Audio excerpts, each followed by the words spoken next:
Good evening again. We're reconvening at 6:12. Can we please have roll call? Trustee Hodges. Present. Trustee Flores. Present. Trustee Young. Present. Vice President Amboy. Present. President Fox. Present. We have a quorum. Thank you. Let's stand for the Pledge of Allegiance.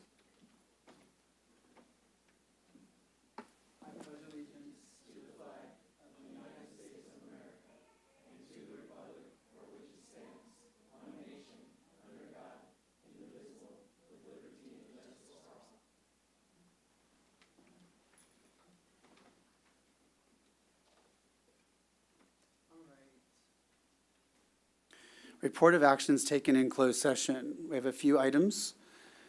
From item 3A, the board heard updates regarding existing litigation and provided staff with direction. For item 3B, the board received an update regarding public employee discipline, dismissal, release, and provided staff with direction. For item 3C, the board heard information regarding anticipated litigation and provided staff with direction and took to accept the settlement agreement. At this time, can I please get a motion? Trustee Flores. I'll make motion. Do I have a second? Trustee Hodges. Second. Roll call, please. Trustee Hodges. Aye. Trustee Flores. Aye. Trustee Young. Aye. Vice President Amboy. Aye. And President Fox. Aye. And the motion passes 5-0. Thank you. And finally, for closed session, the last item for 3D, the board heard a preview of the superintendent's goals for 2025, 2026. The goals will be finalized at an upcoming board study session on Saturday, August 9th, 2025. The superintendent received direction from the board. And that ends our report for closed session items. At this time, do I hear a motion for adoption of our board agenda? Trustee Hodges. I'd like to make a motion to adopt the board agenda. A second. Trustee Flores. Second. Roll call, please. Trustee Hodges. Aye. Trustee Flores. Aye. Trustee Young. Aye. Vice President Amboy. Aye. President Fox. Aye. The motion passes 5-0. Thank you. We are now on to governance, student governing board member representatives. Oath of office. So this evening, we have 3 student trustees, or soon-to-be student trustees with us, and we're going to do the formal swearing-in ceremony. We're going to take these one at a time. The first person who is going to stand up and come to the podium is Zanaya De Leon.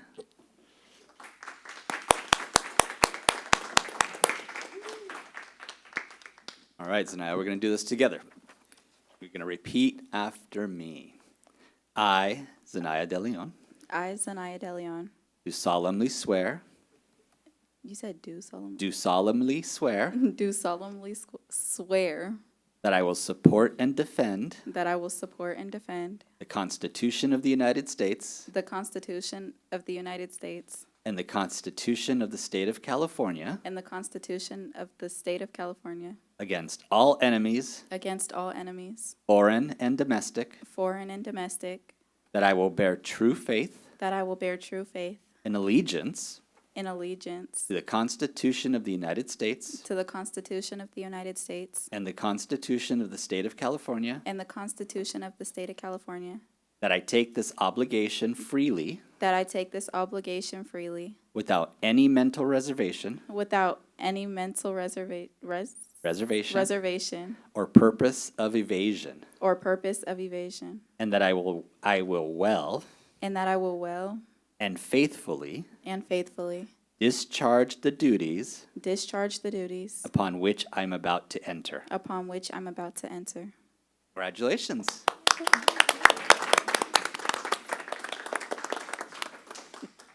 Sit over there now.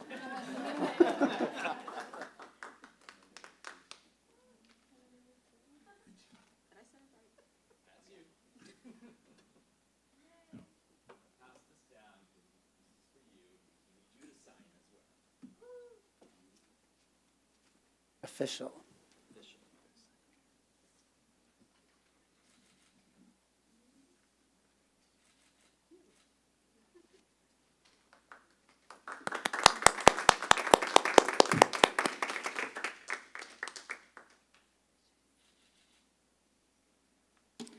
Okay, next up, Sonia Valdez Jacobo. Please step forward. So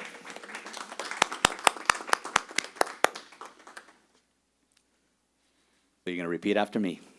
I, Sonia Valdez Jacobo, I, Sonia Valdez Jacobo, do solemnly swear do solemnly swear that I will support and defend that I will support and defend the Constitution of the United States the Constitution of the United States and the Constitution of the State of California and the Constitution of the State of California against all enemies, against all enemies, foreign and domestic, foreign and domestic, that I will bear true faith and That I will- allegiance that I will bear true faith and allegiance to the Constitution of the United States to the Constitution of the United States and the Constitution of the State of California, and the Constitution of the State of California, that I take this obligation freely that I take this obligation freely without any mental reservation without any mental reservation or purpose of evasion, or purpose of evasion, and that I will well and I will well and faithfully discharge and faithfully discharge the duties upon which I am about to enter. the duties within I'm about to enter.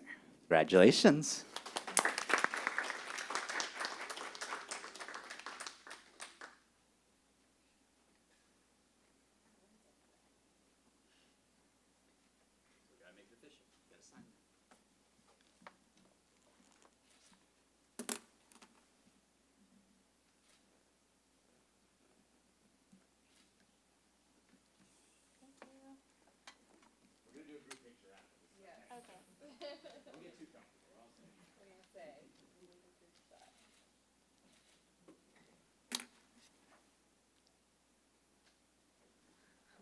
Okay, one more. Are you ready?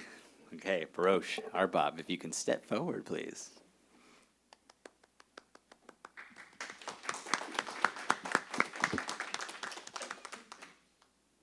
I, Barosh Arbob, I, Baroj Arbab, do solemnly swear do solemnly swear that I will support and defend that I will support and defend the Constitution of the United States the Constitution of the United States and the Constitution of the State of California and the Constitution of the State of California against all enemies, against all enemies, foreign and domestic, foreign and domestic, that I will bear true faith and allegiance that I will bear true faith and allegiance to the Constitution of the United States to the Constitution of the United States and the Constitution of the State of California, and the Constitution of the State of California, that I take this obligation freely that I take this obligation freely without any mental reservation without any mental reservation or purpose of evasion, or purpose of evasion, and that I will well and faithfully discharge and I will well and faithfully discharge the duties upon which I am about to enter.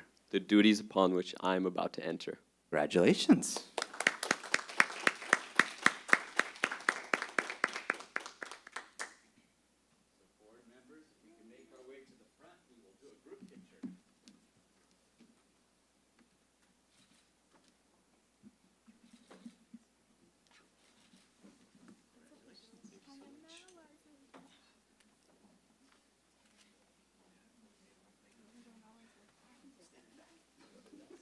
They can't see me then, I'm sure.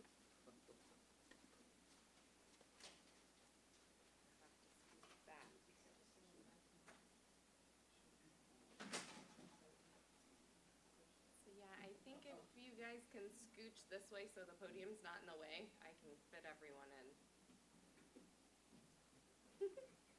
Keep going, keep going. Nice, thank you. Thank you, Carlos. All right, ready? Yeah, where is he? I'm coming. We'll get the board first. And I'll Come on, Soup. All right, ready? 1, 2, 3. All right, I think I got it. You want to get one? Can I get one?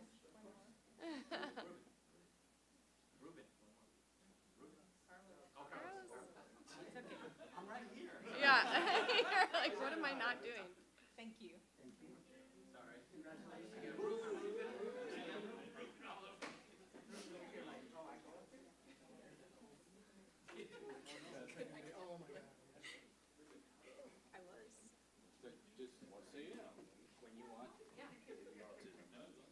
Don't be shy, you guys. Don't be shy. flag representing.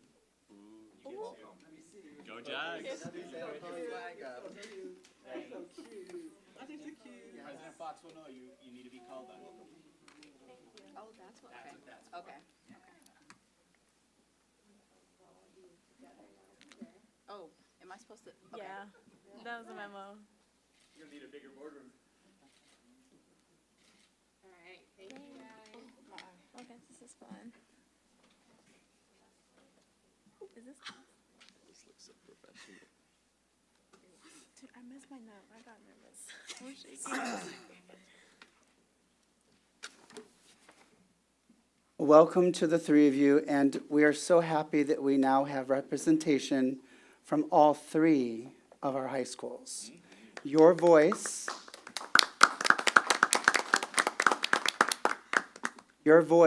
will reflect the student body at each and throughout the district. And your voice will be very powerful because you live the experience each day and you know what issues or what needs to be addressed or talked about. So we're excited to hear your voice, and again, welcome. All right, with that, we are now down to forum. Do we have any interagencies reports? I don't see anyone here for interagencies. All right. VEA, Mr. Steele.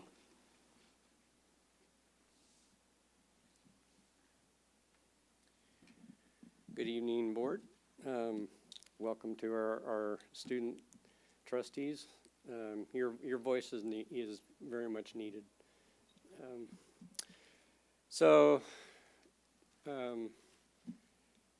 I should say good evening, and this is beginning of August. So we just came out of July.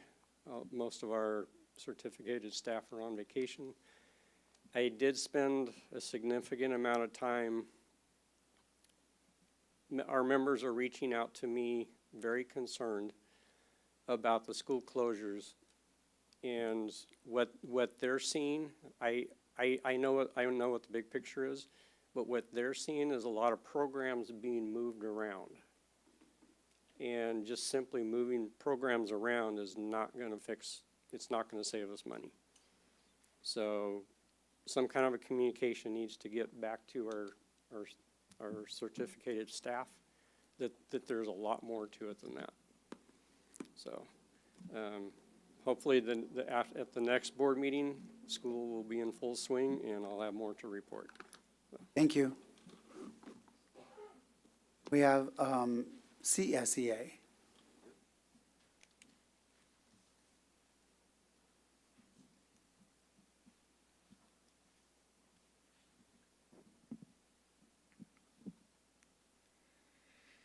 Okay. Good evening, board members, new trustees, community members, staff, and students. Welcome back. I hope you enjoyed your break and are ready for what the new year has to offer. Over summer break, our chapter was able to send 8 of our members to an annual CSEA conference. The members who attended were Andrew Tejan, Nikki Arnold, Francisco Garcia, Giovanni Espathia, Kayla Duenes, I'm sorry if I said that wrong, Kayla, Elizabeth C., Colette Lay, and myself. This conference gave me a much needed energy boost and helped me see things in a different perspective, as well as learn more about what's going on beyond VCUSD. We had multiple professional development opportunities, which included learning about what happens when there's a change in teams. The district is going through multiple changes on all levels, and CSEA understands that change may be painful, but as long as we are growing together, we will be all right. Change is hard, but once we find the right flow, we will do amazing things as a team. One of the keynote speakers talked about the difference between nice and being kind. There is a difference, and the district needs more kindness. CSEA has many kind members who don't come to work for the money, and come to give back to their community, to really make a difference that often go unnoticed. Our job description requires us to be supportive, but we do it on all different levels every day. The picture that you see presented, Rochelle has up, thank you, is a picture that we took, and let me go back to the notes so I can make sure I'm saying this correctly. In addition, another keynote speaker talked about the changes going on in education. I will not go too much into details, but I want the district to know that CSEA will be a part of the fight to defend education.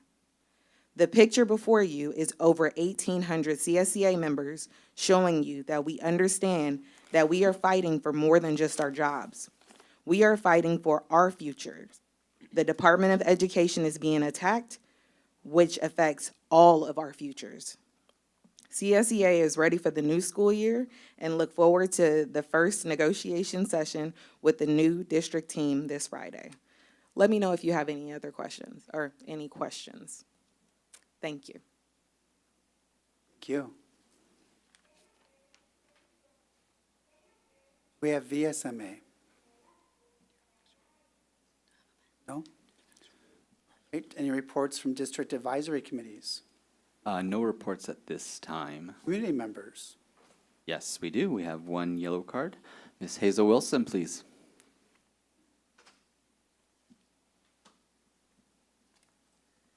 Superintendent Aurelio, President Fox, the board, and welcome student board members.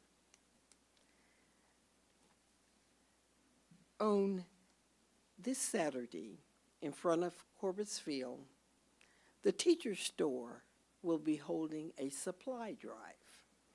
And we hope that the community and board members will get the word out and drop off supplies, school supplies for the year.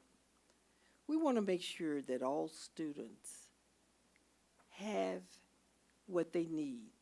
Equity in the classroom is very important.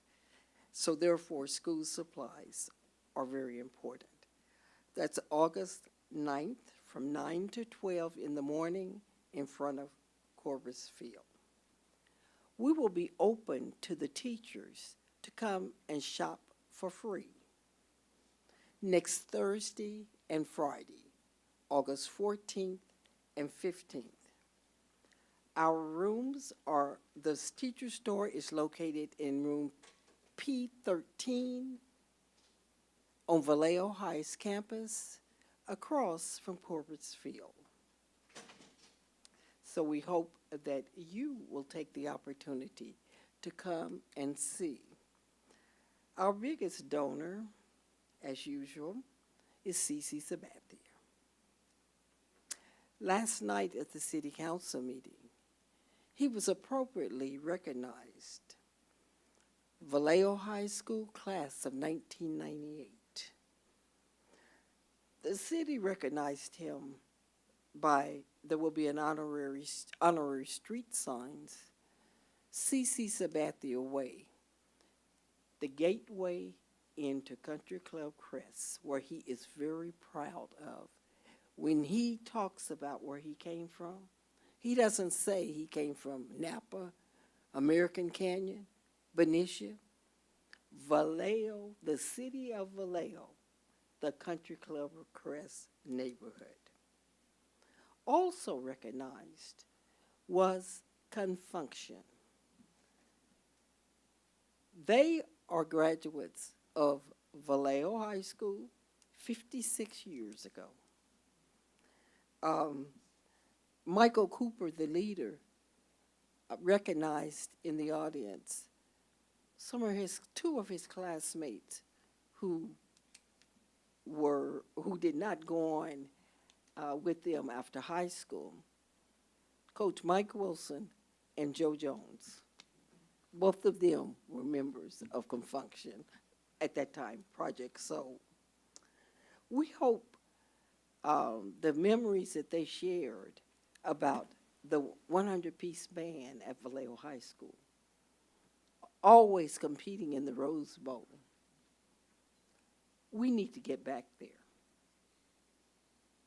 So I'm looking forward to all the marketing of all of our schools. Thank you. Bye-bye. Thank you, Ms. Wilson.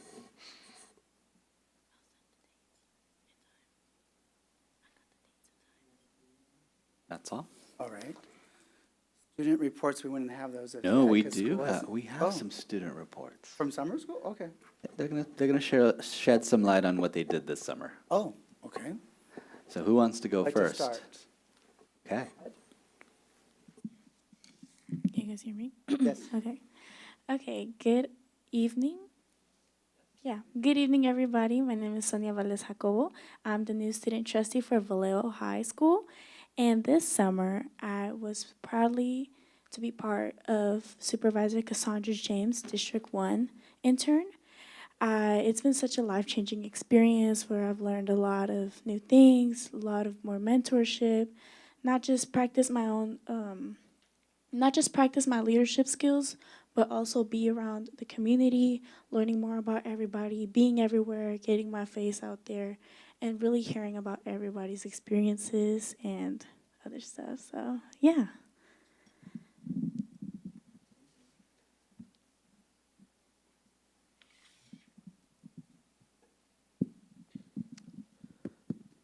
Hello, trustees, superintendent, vice president, president, and audience. My name is Baroj Arbab. I'm the new student trustee for Jesse Bethel. This summer, there's a couple of things I'd talk about. So one of the things that I did was I partook in a summer program called Upward Bound. It's a college readiness program, essentially, where for 3 weeks you will take classes that are preparatory for the next school year. So for example, I'm taking AP Biology next year, so I took a biology class.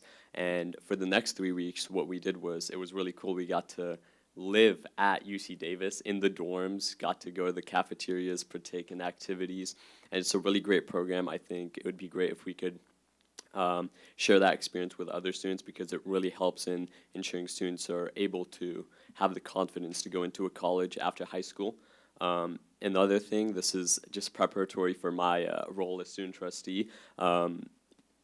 A group of awesome student leaders from Jesse Bethel and I, we went ahead and we polled a bunch of groups of students from Jesse Bethel to see what their concerns were and what they were interested in for changes and improvements and things they'd like to see at Jesse Bethel, because that's one of my main roles as student trustee, to fulfill the wishes and concerns and attend to the concerns of the students of Jesse Bethel. And it was really cool. It was really enlightening to see the different perspectives. And from what I've gathered alongside my other student leaders, I have a really good plan for what we're going to do for Jesse Bethel this upcoming school year. Thank you. Thank you.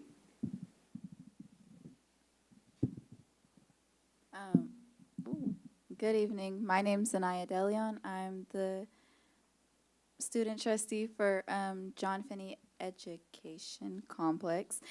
I'm an upcoming senior this year, so this summer I applied for, well, I dually enrolled at Solano Community College, where I got accepted a few days ago for, what was it?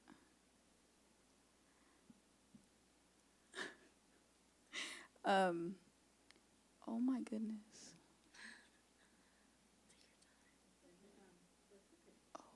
You keep going, it might come back to you. I think it was like community law or something like that, where initially it's a mix of law, like law classes, and then like a mix of basically all the classes you need in order to go to law school. It's a mix of all of them. And so I applied for that and got accepted a few days ago. So this year I'll be dually enrolling. I also worked alongside Barosh, Sonia, and past student trustee Alasia Simmons. And we've been talking about a few things and, you know, a few different problems or certain things we felt, you know, that we should talk about. She's been helping us, you know, we've been talking to her just to get a little advice about the student trustee position itself. And then me and Sonia have also been talking to Ms. Dilly about other stuff that we plan to do this school year. So I've had a lot of insight about like different things that I wanted to do this school year. And that was my summary. Thank you. Thank you. We are now down to our consent items. Before we take any motions, the district would like to table item 8BE, which is the personnel register, for some corrections. We will be putting that back on the next agenda, which is this Saturday's board retreat. I heard you say table 8. 8BE. Okay. Yeah. Any other, I see trustee Flores, your light? Yeah, I'd like to pull consent items AC, F, and BH. AC, BF, and BH. Yes, thank you. Dr. Young? Yes, I'd like to pull consent items Run.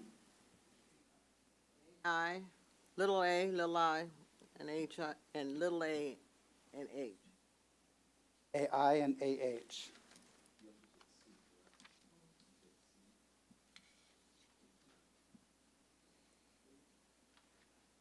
Little I. Let me repeat back the items just to clarify. So we're going to table 8BE to make corrections and to clarify information. And we also had a request for trustee Flores AC, BF, and BH. And Dr. Young, you'd like to pull AI and AH. Am I clear on the ones to pull? There's one more that I had.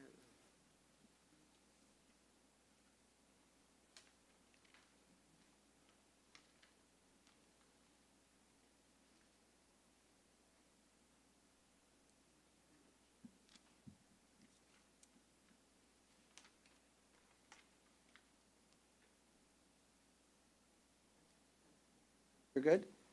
Okay. With those items being pulled, who made them, who'd like to make the motion with that, with the amendment here? Trustee Hodges. I'd like to make a motion to pull the noted items for review later. And approve the rest of the consent items. Approve the rest of the consent items, Okay, yes. thank you. Do we hear a second? Okay. Roll call, please. Trustee Hodges, Aye. trustee Flores, Aye. trustee Young.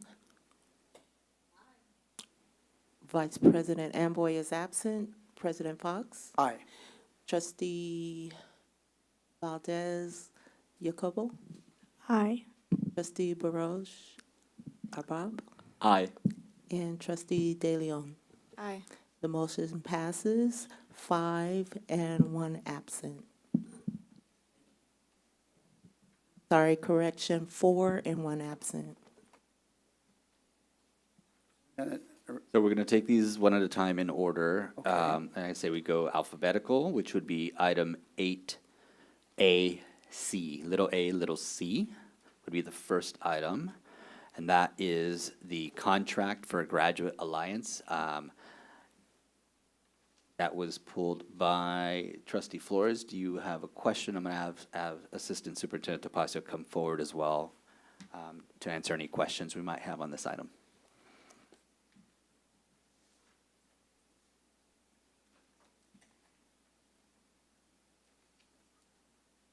And that's the item which is a contract with the district, between the district and Graduate Alliance. Thank you. Thank you. I think the main question I had in regards to this was, how does this differ from the work that's done at Finney? You know, I mean, a lot of the stuff that I saw in here are things that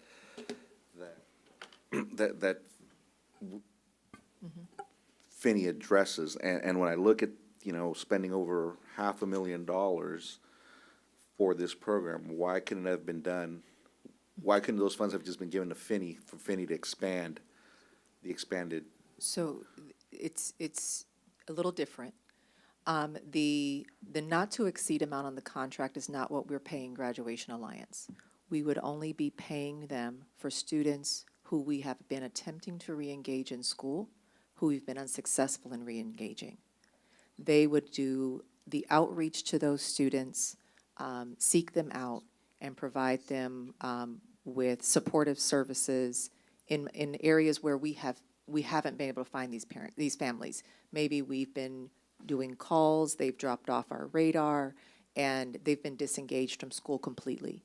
They might be eligible to reengage at Finney, but this is a service that if they reengage a student, we pay them for that student. And there's a fee breakdown. They're estimating that they could reengage up to 75. That's how much they've done in other districts to bring students back to school that maybe are ultimately at risk of not graduating or dropping out completely. So this is a re-engagement service. Like I said, they hunt kids down on social media, find them, figure out how to get them back re-engaged with the school system in ways that maybe we don't have the resources to access those kids and families. If they fail, we don't pay them at all. So, two follow-up questions with that. Number one, and I always forget the title, I think they were the ASP before, but what the attendance? WAs, CWAs. Yeah. Child Welfare Attendance Liaisons. Yeah, why, what differentiates what they're doing versus what, we already So have staff the- that's The paid to do Child that? Welfare Attendance Liaisons are going to work that 8 to 5. They're going to make phone calls. They're going to do as much as they can, go to the homes and things like that. Where Graduation Alliance has had success is kind of in unconventional outreach methods through, again, social media, where families have maybe turned away from district support over a period of time. This is just another outlet, another option. Again, if they don't bring the kids back to school, we're not going to pay them. So that not to exceed amount, I want to be really clear, is not an outlay of capital at the outset, only if we reengage students whom we haven't been able to find for 6 months or a year or something like that. And the CWAs, they're only doing real outreach to kids who are actually enrolled in our district. They're not outreaching to kids who maybe haven't been engaged in school for a period of time. So we're focusing in on students in grades 7 through 12 who are fully disengaged and not attending school. Do we have a number for that? I mean, I would assume that we would have exact numbers, so that way we could have budgeted, okay, we have this many kids that fall into that category, so this is what we're gonna, I mean, I understand that that's the 75 is, you're saying it's a number they quoted as in other areas, but what is our number? I don't exactly know what our number is. That when we meet with them and we start uncovering that, to give them a target, right? I don't have that exact number in front of me right now, but we do have a dropout rate, right? We do know that that a decent percentage of our students have not graduated school, and of that number, we would be able to go back in our system and say, at what point did we lose contact with these kids, right? And now we're going to come, because we have now maybe a way to find them, that they've been successful to do that, and then start targeting students, starting with students who maybe are in as early as 7th grade, but starting with those older kids, making sure we try to re-engage them, getting them back on campus. So the final question, I think, would be more for you, Superintendent Aurelia, Yes. would be the tasks that are being done with this vendor, is that something that could be folded into the CWAs? I mean, I personally would rather pay them overtime than some vendor. So So this, if that's just something we can do, I just don't see why we're not really digging in on bringing it all back home. So the difference, so the financial difference to me is these folks are not going to get paid unless they engage kids. They only get paid based on the kids they bring back into the system and then graduate. Versus, so right now, so imagine, let's just put a number out there. Let's say it's 120 kids that drop out. Of those 120 kids, they're not coming to school, they're not generating any attendance revenue or revenue for the district. We're getting $0 essentially for these kids. We're saying to this agency, you find them, you bring them back, we're going to pay you a portion of that ADA you bring back. The win is these kids re-engage in school and potentially graduate, and we do recoup some money for those kids, not the full ADA amount. We're basically, the deal with the organization is they would get a portion of the ADA they recover in bringing our students back.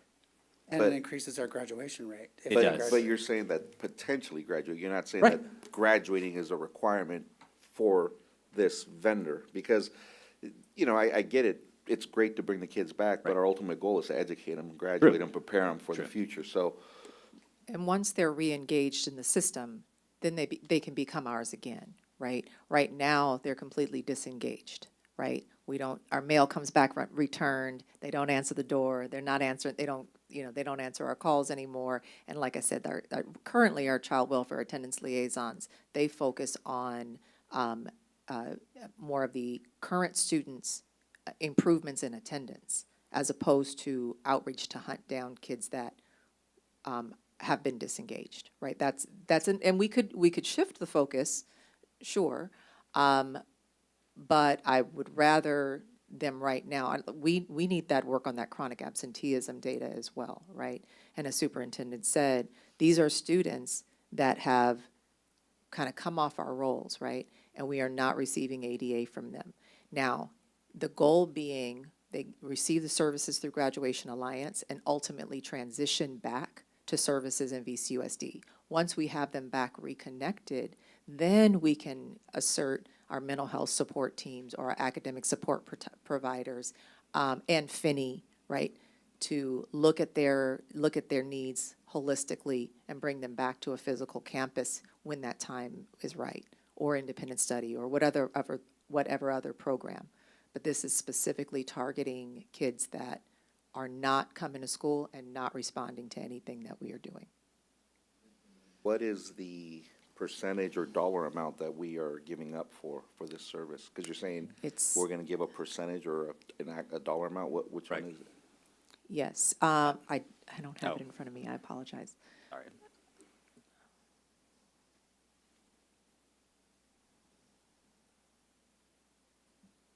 I apologize for No. kind of ambushing you guys with this, but I just wasn't able to hook up with the superintendent this week, but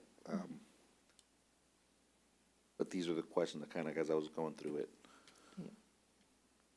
Right, and we also understand the consent agenda item. This was deep It this was a lot. evening, because we're, the attempt to make sure we get all the contracts up front before school starts and not do the trickle approach that we've had in the past.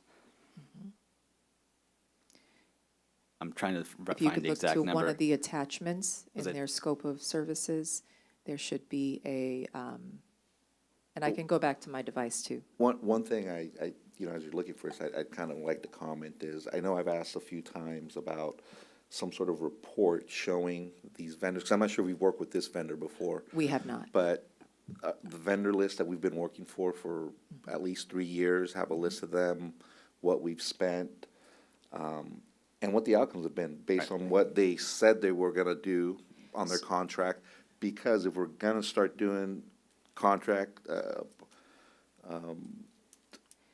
So it is on page 9 of the contract here, Okay. of the attachment.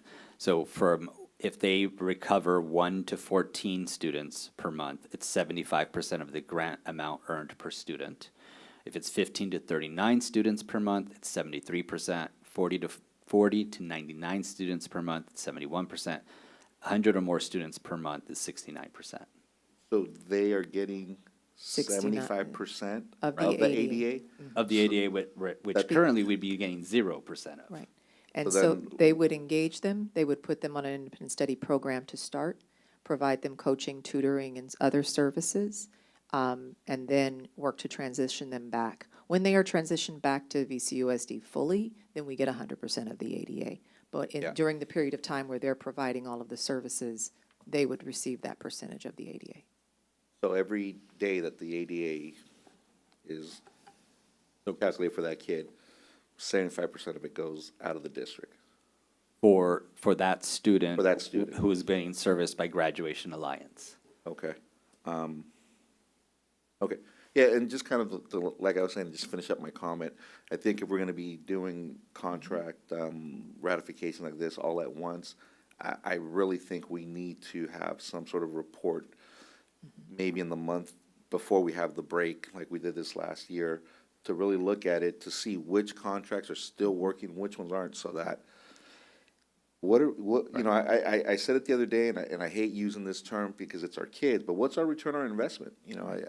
Based on our test scores, nothing, not So good. for a couple of the contracts that you have that you've had before you, so I'll use Core and Hey Tutor. You will see in the attachment to the agenda an update on their implementation targets and outcomes, so kind of a review, and that is already included on the new agenda item because I asked staff to review especially those, right, that are not, there are some contracts that are about, like some of the special education contracts are about providing mandatory services to kids, right? And then there are some that are supplemental to our work. On Core and Hey Tutor are really good examples of those, right? Where we are looking for very specific outcomes, and in the attachment on the board agenda item, you'll find an update to those. And I think that having a report that's just specific for that, not kind of in the minutia of the consent stuff, because at the end of the day, I want the community to be just as informed as I am. And I don't know how many community members go through the consent item, go into the attachments, maybe several of them, but if that information could just be accessed, because right, that's at the end of the day, that's what we want to do, give our parents access to the information to make a better informed decisions for our kids. So that's just kind of my soapbox statement And on to in clarify, regards to that. to clarify with this specific vendor and contract, this is a new vendor and a contract to the district, so Yeah, I there's thought no so data too. prior with this contract. I will say though, on the flip side, we give up those daily 75% amounts of ADA, but that also means we're gaining the 25% of the ADA that we'd be currently getting zero for. There is a cost associated, but there's also a revenue associated with it as well, which is these kids are not actively engaged in school, they're not coming to school, and ultimately we want these kids back in school. And I think that's where my argument back would be, and that's where we need to bolster our CWAs, so I that would agree way with that too. 100% of our ADA would come in. I agree, 100%, I agree. so, Yeah, it's both and, right? Yeah. Right, thank you.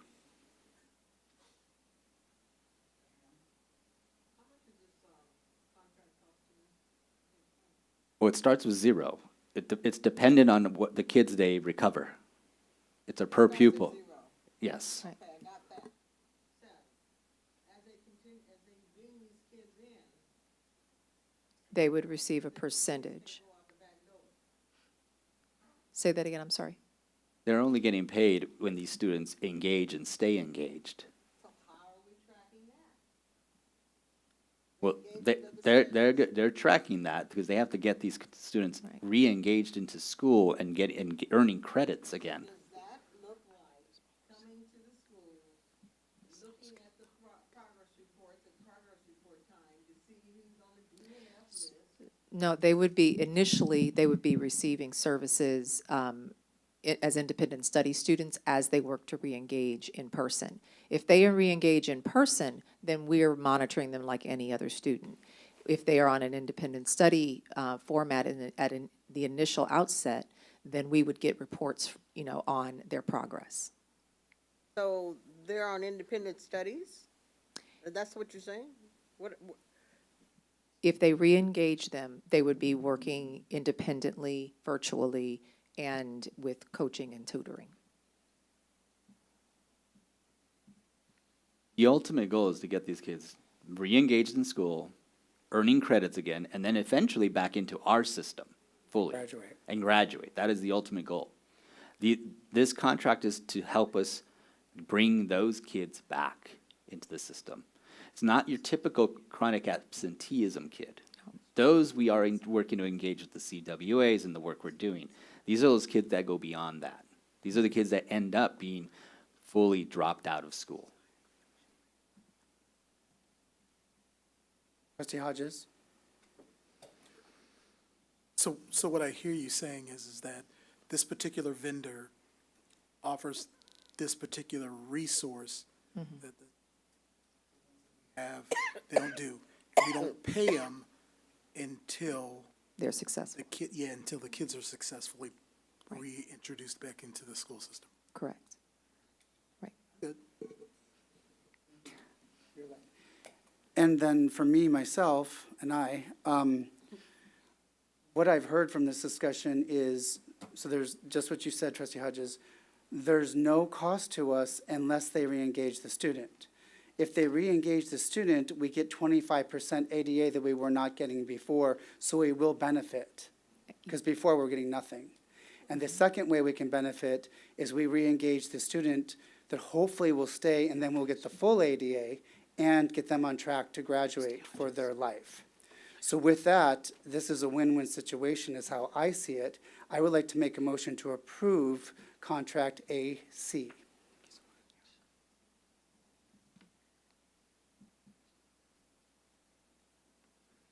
Is there a second? Trustee Hodges? Second. Roll call? Trustee Hodges? Aye. Trustee Flores? Aye. Trustee Young? Trustee Vice President Amboy is absent. President Fox? Aye. Trustee Valdez? Aye. Sorry about that. Trustee Arbab? Aye. And Trustee De Leon? Aye. The motion passes 4 and 1 absent. Thank you. We're on BF now? I was going to take them alphabetically. Oh, sorry. That's okay. Go I'm ahead. going to go AH. I'm sorry.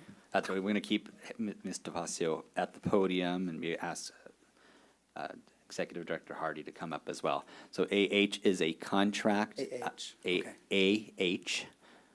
is a contract between the district and Spectrum Center for special education services. I don't know if you can add a few, or do we have specific questions, or maybe introduce the item? So this is a contract for services for non-public school placements, and they are a CDE certified non-public agency. So we do have students served at Spectrum, and we want to make sure that those services can begin on day 1 of school. Questions? How much is this contract costing us? On the agenda, the contract says $1.787 million. Over a course of the year, it says 8 million. Is that the one that says 8 million? I'm looking at the Spectrum Center AH, AH is the 1.7. 1.78 million. I think SBG therapy is AI. We're going to take that one next. That's the 8 The larger million. one. Yeah, the next one we're going to take is AI. And one of the things I want to point out about our special education contracts is, oh, yes, ma'am. We don't have that facility here. We don't have the means to do and keep this money within our district, within our community, within, why do we continue to get contracts that are in the millions? And where is this money coming from? We just came out of bankruptcy. Where's this money coming from? And who's gonna pay this money? So built into the special education budget, and actually, Talking Director about Hardy. what comes out of general. I know what comes out of special ed. What Well, comes out of special general education of is that general. money? Special education is general fund, Yes. right?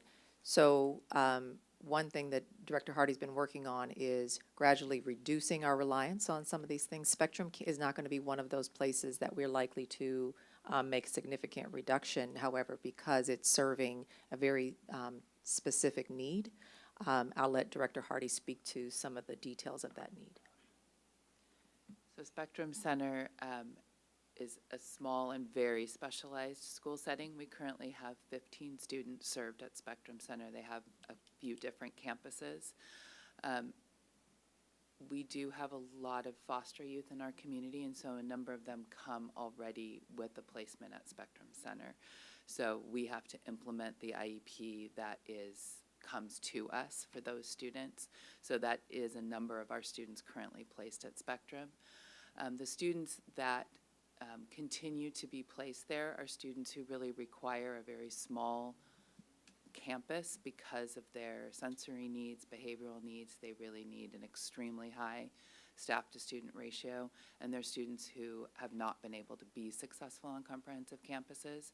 We are looking at those students every year to see some students do come back from those settings. They gain the skills and are able to come back. Most of the students at Spectrum Center are students with multiple and significant neurologic physical differences that may mean they continue to require more specialized support in order to successfully and safely access their education. But it is always our goal to bring students back into district.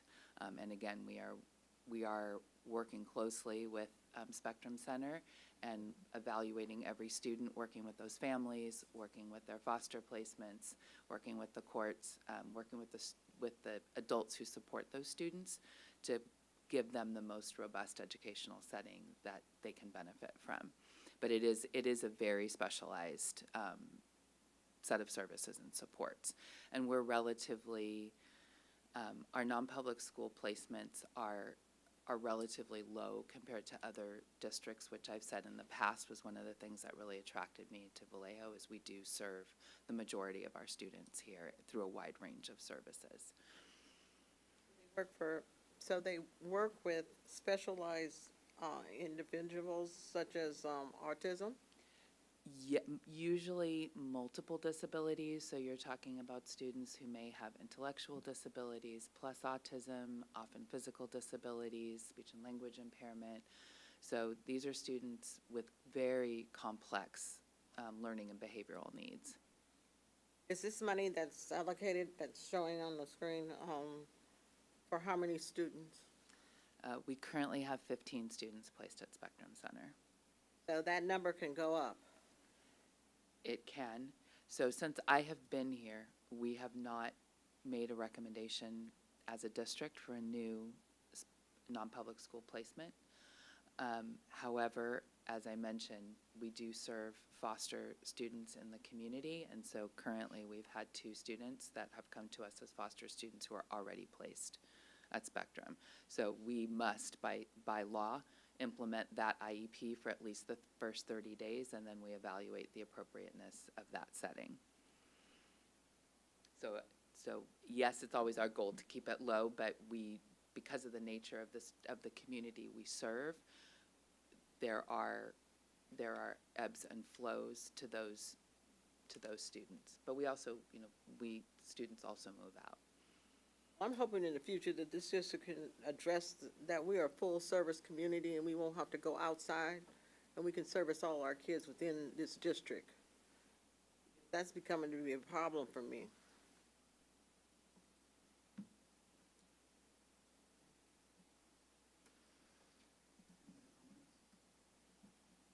I think also from what I'm hearing is the needs are so specialized. Oh, I'm sorry. We're gonna have to raise it up. Good evening. So, it's my first time here, my first question. So, since there will be $1.78 million going into this, would the staff or teachers be coming from schools that are already within the district, or would these be trained adults who know how to handle certain situations? Because as you said, these kids come from places, households, and I'm pretty sure have received some sort of discrimination within their lives, which I believe deserve all the respect and kindness. So would these adults be trained, or would it just be like thrown out there? Thank you. That is an excellent question. So yes, these are all highly trained professionals, and Spectrum Center does ongoing training with their staff. Also, When we're talking about non-public schools, those are certified by the California Department of Education and require that we as a school district go out and actually observe and work with those students at least once a year to check in with them and see how their education is meeting their needs. Not all of them are verbal, but we go and work with the staff and check in with them. But that is one of the reasons why that is a placement where we do feel comfortable having our students go, because all staff are highly trained.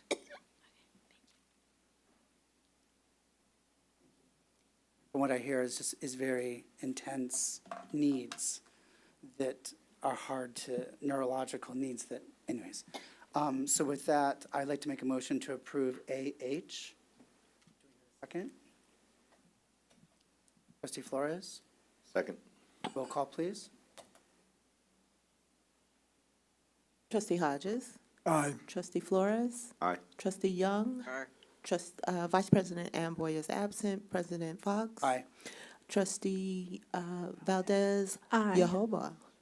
And Trustee Arbob? Aye. And Trustee De Leon? Aye. The motion passes 4 and 1 absent.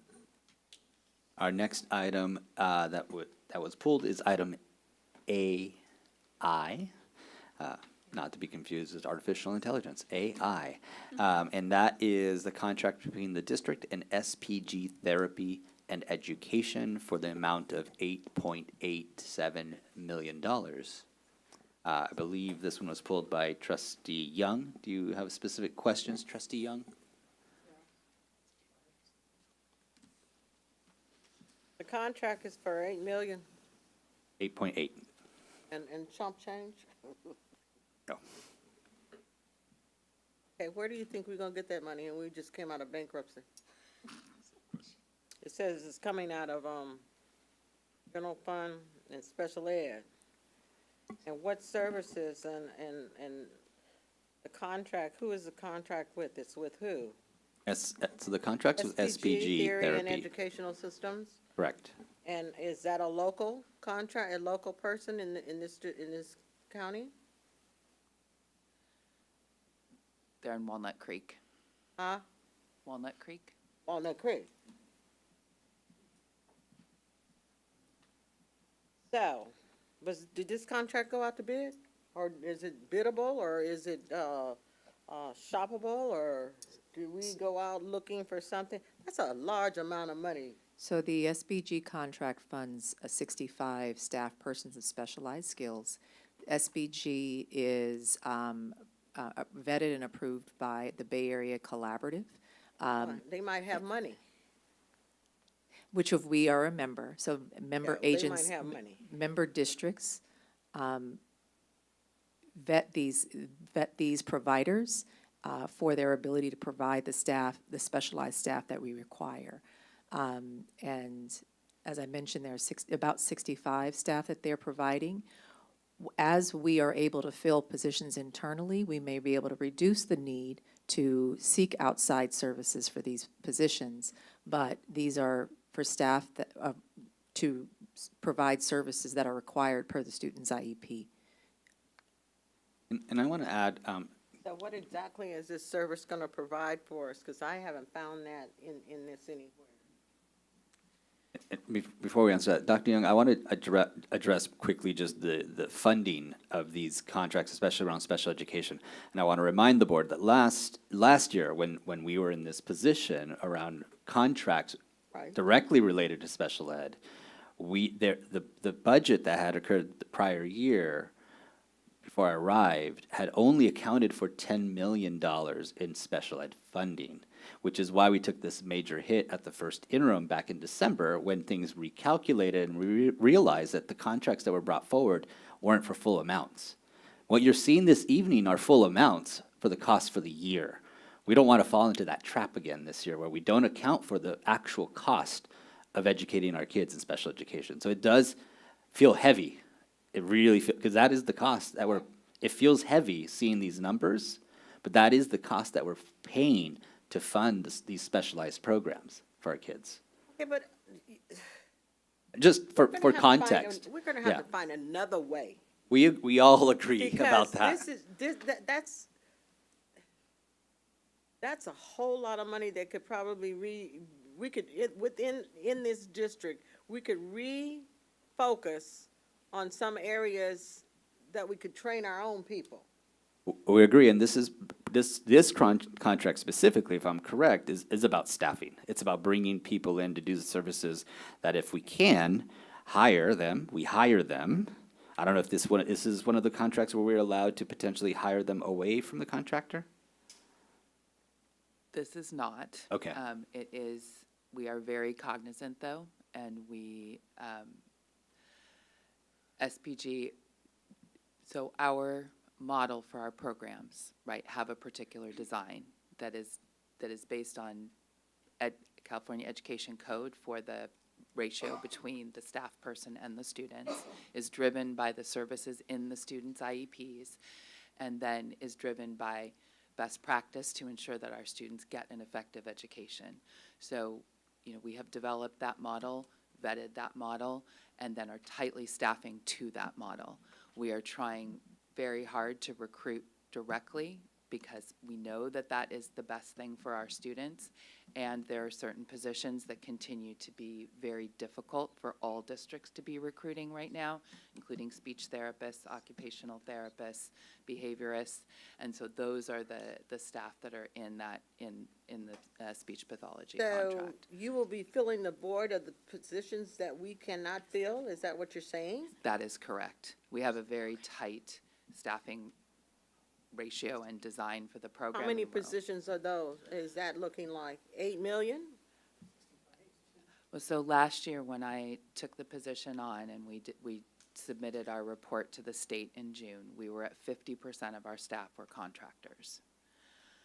We have dramatically begun to reduce and shift that number toward district staff. We are making that change, and we are working very hard to create a department and a place where people want to come and want to stay throughout their career and really serve students. So we are making that change, but it is slow. It's slow work because the positions included in the SPG contract in particular are some of the most challenging and there are just not enough credentialed people in the state of California to fill those positions. And so all districts are really kind of in the same competitive space. So, how does that affect, paraeducators? How does this a contract affect paraeducators? It does not affect our paraeducators. Right now, we have less than 50% of our positions to run our programs are filled by district paraeducators. So we have many openings and are trying to recruit staff. In fact, we have another recruiting fair on the 28th of August. Again, as Assistant Superintendent Tapasio said, for every position we hire in district, we let a contractor go. But it is critically important that our principals, that our site staff, that our parents know that the first day of school, their students will come into classrooms that are appropriately staffed to serve those students and to provide safety and begin instruction on day one. And so that is our biggest commitment, and where we cannot recruit staff directly, we are working with a few contract agencies that we know over time have provided high quality services. We interview each of these people and work with those agencies to have those people, they go through our human resources department to ensure that they're fully cleared, and we are communicating out with site principals so they know every human that is on their site every single day. How is this, I read somewhere, I've been reading so much, that the services are in person and virtual? That is correct. That is also, again, when I came in, we have 28 speech therapists in the district, and that is by state law. There's a particular ratio. So the number of students served with speech services in their IEP, we need 28 speech therapists to fill the IEPs. I believe we had 0.4 in person. Because that speech therapist is probably the most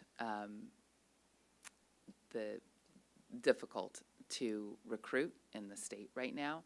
But this year, going into this year, and we continue to recruit, I think we're now at 6 or 8.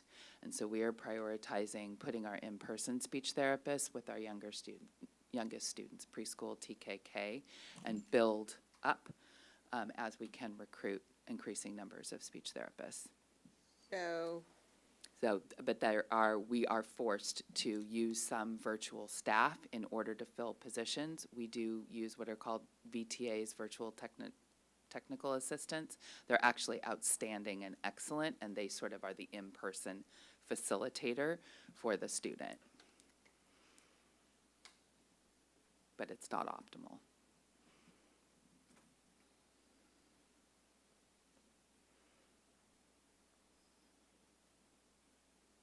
So, this still is bugging me. Do we have money to sustain it the next year if this comes up again? Well, remember, with special education, there's always a maintenance of effort, right? Right. You can't spend less than you spent the year before.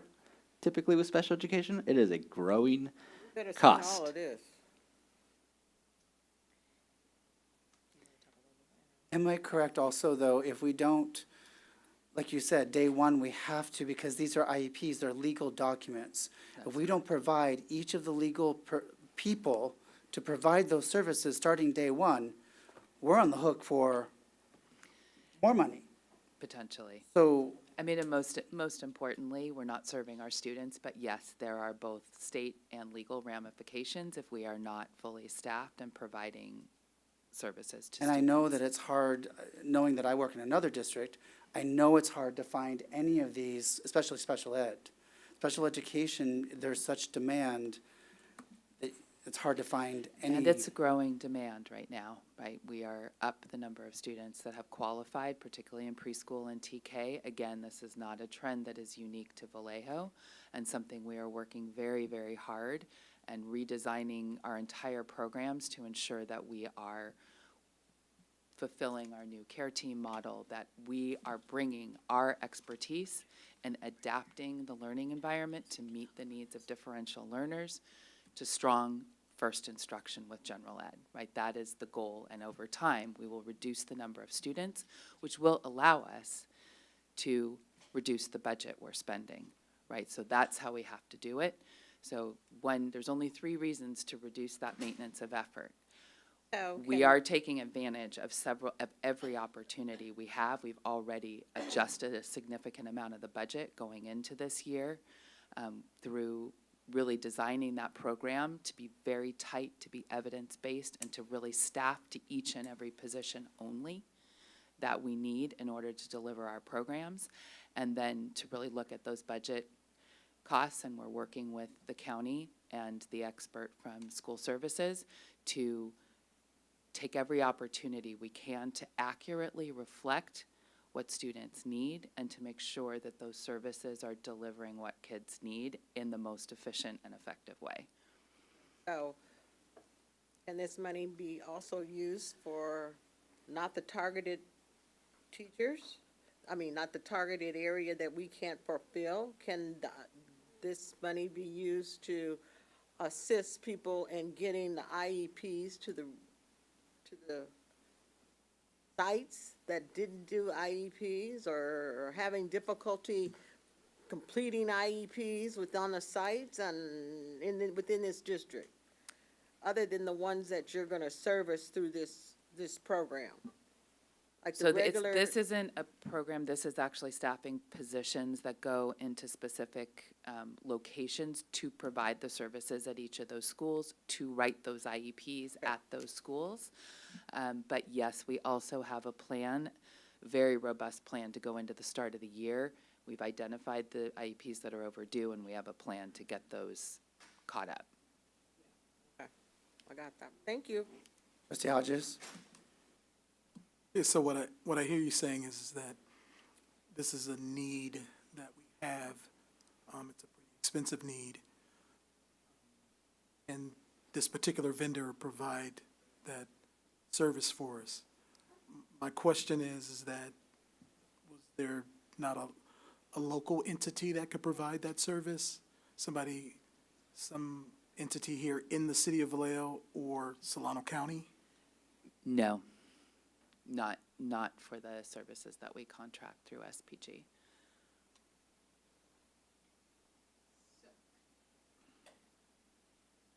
Are you done, Trustee Hodges? Finish? Sorry. Check? How did we go about picking that particular vendor? So there is a list of vendors we have to use in order to use public funds. The school Okay. district must use non-public agencies that are certified through the California Department of Education. And I'm sorry, I don't mean to cut you off. Is there a way for us to see that list? yes, Okay. I'm happy to share that. Okay. And it's a live link with the California Department of Education, so as new vendors apply, they become available on that list for school districts then to work with.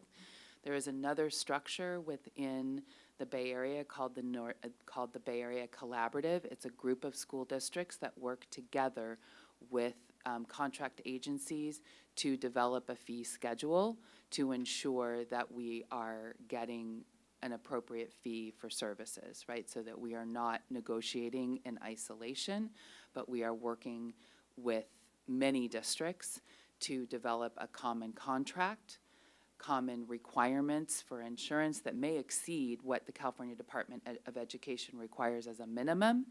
You know, we don't always want to do what the minimum is, so we work as a group. So the vendors that we are utilizing are also members of that Bay Area Collaborative, so they agree to be part of that ongoing conversation in order to develop the fee schedule, determine how services will be provided, determine all of the conditions under which they will deliver their work. Okay, thank you. So you're saying that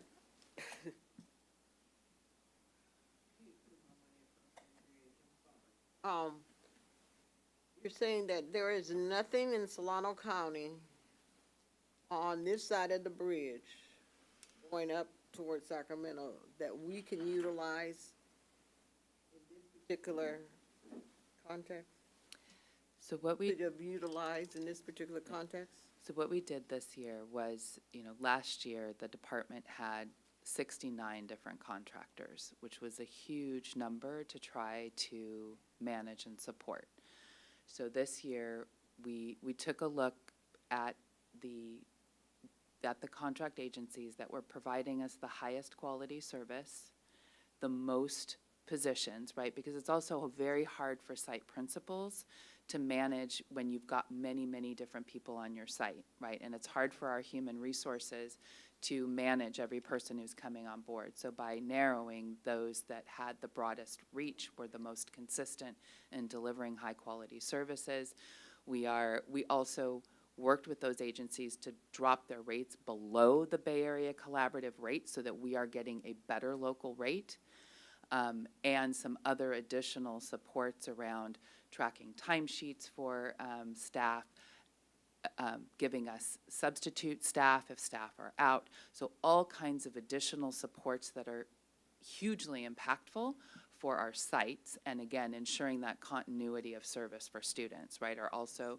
speech pathology group delivers free, very high quality training across a range of disciplines: occupational therapy, speech therapy. Our school psychologists are going to be participating in a 2-day training with one of the experts in the field. That's a over $10,000 training that we're getting as part of that contract.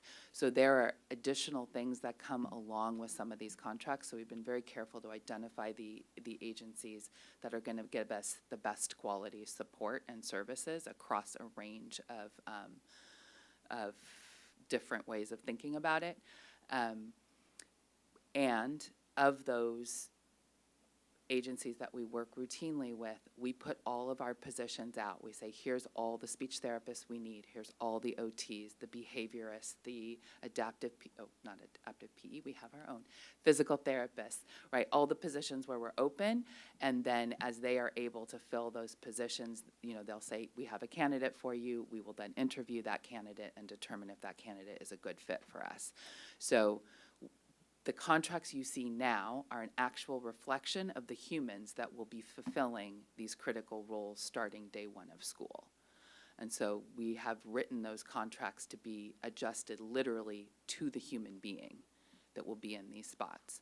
And again, as Assistant Superintendent Tapacio said, if folks come out of the woodwork and apply, we keep refreshing our job postings. We go out to we have our own job fairs. We go out to universities. We connect with programs and training.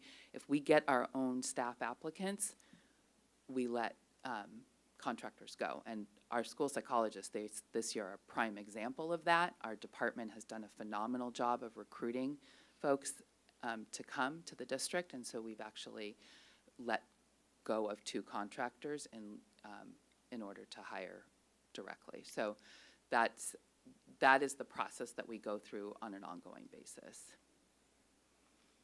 Trustee Hodges, are you? No, I think Trustee Flores was next. I think I just wanted to make more of a commentary than anything else.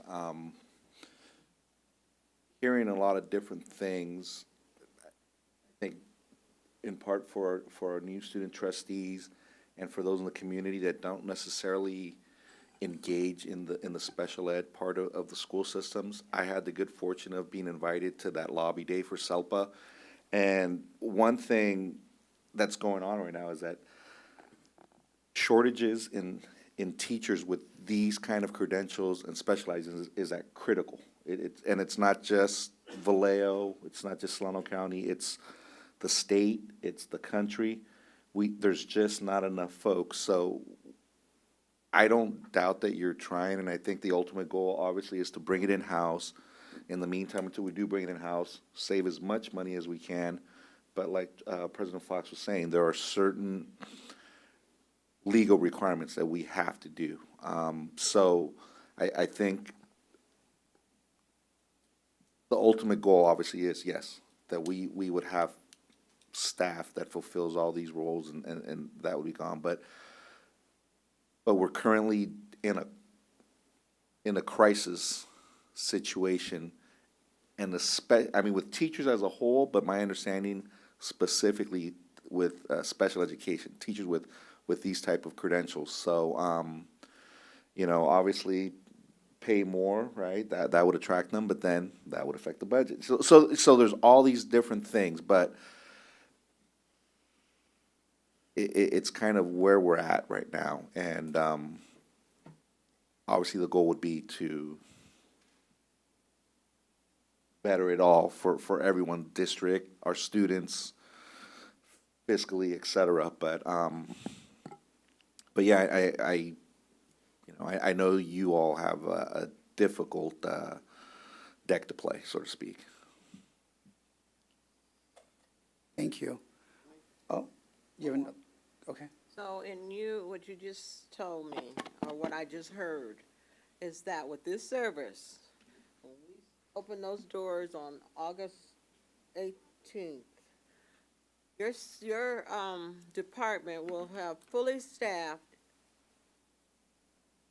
human beings in the positions that we didn't have last year. Is that what you're saying? We are still recruiting for 7 extensive support needs teachers right now. I didn't hear you. We are still recruiting for 7 extensive support needs teachers. To Trustee Flores's point, our extensive support needs teachers are, So there are can very this few. 8 million support that? We have 1 teacher in that group. We are recruiting, and we are working with human resources to have, the best trained people we can get in there, but we are working very hard to fill every position. But the people have to be qualified, and we don't just want a warm body in place. We really want the right body in place. So we are very close to staffed, but, you know, we've had resignations as late as early this week. I mean, that's, So then that people comes- can move right now because there's a lot of openings across the Bay Area, and so folks can move. And so it is, we are So- working really, really, really hard to connect and really bring people in, have them feel excited and supported for the work they're going to be coming in to do. But it's an ongoing. The answer is no, you're not gonna be 100% staffing. Yes or no, it's a yes or no answer. Right at this moment, no. Thank you. The hope is yes, but the Okay, answer is no. I'm finished. All right, so, for my point, oh, I'm sorry, go ahead. Trustee Arabab. Arabab. Good evening. I just have a quick question about this. Obviously, the contractors, if we had it like local in-house, it'd cost less. Is that true? Give or take, right?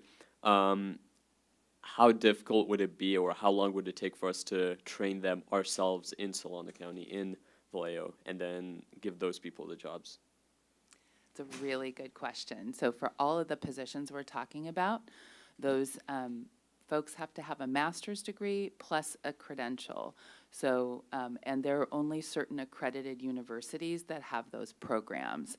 So that is one of the challenges, is that, for example, to become a speech therapist takes 4 years of college and another 3 years of postgraduate work. And there are limited universities in our local area that do that master's program because the amount of supervision and support that those candidates need. So it is a lengthy process. Toro University, that's right here, and our neighbor has had a special education program, but they recently closed that program. So it is challenging all the time, but that is a really great goal, and our county office does do training for teachers. So that's about a year and a half after folks have their bachelor's. So you all can come and work for us.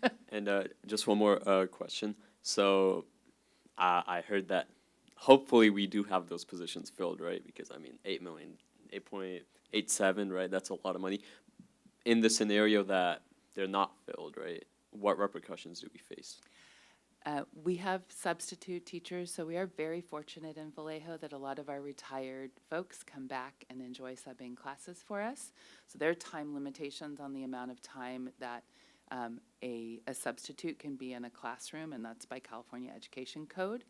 But it will allow us to open classrooms with a teacher in the classroom. So there's a temporary solution in case they're not filled, and then after that, they can hopefully be filled. Correct. Thank you. So it sounds like to me, we're spending, last year it was lumps and lumps. This year we're doing one lump. We're putting it all together, so it's kind of a shocker to see the one lump instead of just piecemeal, which we've already paid last year. We need to pay the same amount this year. Right. What I like that I'm hearing is when we find someone that we can fill for that position, we're letting a contractor go and we're doing an FTE, full-time person, with us. So that was wonderful news to hear. That's progress. Yeah. Legally, we have to provide these services, and we need to start day one. So with that, I'd like to make a motion to approve contract AI. I don't know who was first. Trustee Hodges? Second. Roll call, please. Trustee Hodges. Aye. Trustee Flores. Aye. Trustee Young. Vice President Amboy is absent. President Fox. Aye. Trustee Valdez Jacobo. Jacobo. I'm sorry. No worries. Aye. And Trustee Arbab. Aye. Trustee DeLeon. Aye. And the motion passes 4 and 1 absent. Thank you to both of you. I just want to say, board, you are pushing us tonight, which I'm going to say good thing, because we are in a budget crisis, and these are good questions for us to have. So we're down to item BF. I'm going to ask Assistant Superintendent Chamberlain to come forward. This is one of his items. This is for executive coaching, coaching support for Mr. Chamberlain. So Yes. you can speak to that, please. Yes, good evening, trustees. We're bringing a contract with Patricia Kim Meekum to provide HR and labor relations experience with our department. This is a continuation of a previous contract she had with us. However, looking at our fiscal situation, we have reduced the contract from originally $75,000 initially last year down to $25,000 this year. And really, the intent of the work that Kim is doing with us is providing strategic support for district improvement, looking at best practices, alignment with the strategic plan, and the standard operating procedures that we have in place to make sure that we can stand alone going in future years out. So we look for this contract to provide us a continuation of the services as well as be a launching pad for future years. Trustee Flores, I think this was your poll. Yeah. Initially the question was, what does she do that your staff, you or your staff, don't do that, or aren't capable of providing the service for? And then within the contract, I see there's a clause in there that says, parties acknowledge, agree, the work to be performed is not the same or similar to the work the primary named consultant performed on a routine basis as an active employee, and that the work to be performed is not being done by an active employee of the client, us being the client. Sure. So what is she doing that we aren't? I mean, what is she consulting on? Sure. She's a sounding board for not only for myself, but my two directors. And so she works with us on planning for upcoming labor relations items. She's doing research for us outside of the work that we are doing, best practices work. The goal of working with Kim is just coaching, really, professional coaching. And that support, meeting with me personally, but also meeting with my two directors individually, provides them support in a confidential manner so that their growth can be expanded upon. Yeah, because so I'm looking at here at the services, it's talking about consulting. Correct. So consulting versus coaching, is this just semantics? Semantics. It's semantics, yeah. She'll meet with us in a hybrid format. She'll be coming in person to meet with us on a couple of the days, hybrid on a couple of the days. And we did that intentionally to reduce the travel costs that she has, that's in the contract. But really, it's giving an opportunity for my staff and myself to grow within the position, to look at things differently, have a different lens on the work that we're doing. And you're saying that there was a reduction in services from last year to this Correct. year? Do you know what was provided last year? I can't speak to what the work that Dr. Patrick was doing last year with Kim Meekum. I can know from the few times that Kim and I have spoken, it'll be a continuation of working on the standardized practices we have for the department and trying to streamline our efforts so that we can make sure that the department's working in collaboration and working in the same direction. I think the theme of the night is just Understood. bringing it in-house, like Understood. because if we were able to go from 75,000 worth of consulting down to 25, how much? And zero next year, Where right? can we, yeah, exactly. So Right. I think Ultimate goal. that's just more of the question, where at this point, and this is just, I think, more of a question of the superintendent, at this point, with these consultants that we're working with, are we learning from them so that we can do what they do, but in-house? Right, and the ultimate goal is we wean ourselves off these consultants, these contractors. There are different types, obviously. The one we just had, which is staffing, that's kind of one for one, right? We got to fill a position. We have to go outside sometimes to fill those positions. For this type of model, it is about making sure our staff is getting better, getting the coaching they need, specialized coaching within the human resource department specifically. That's what Ms. Meekum would be doing. That's all I have. Thank you. Thank you. Dr. Young?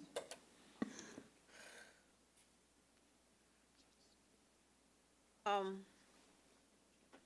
looking at the things that she's gonna provide. You're qualified to do the same thing. Yes and no.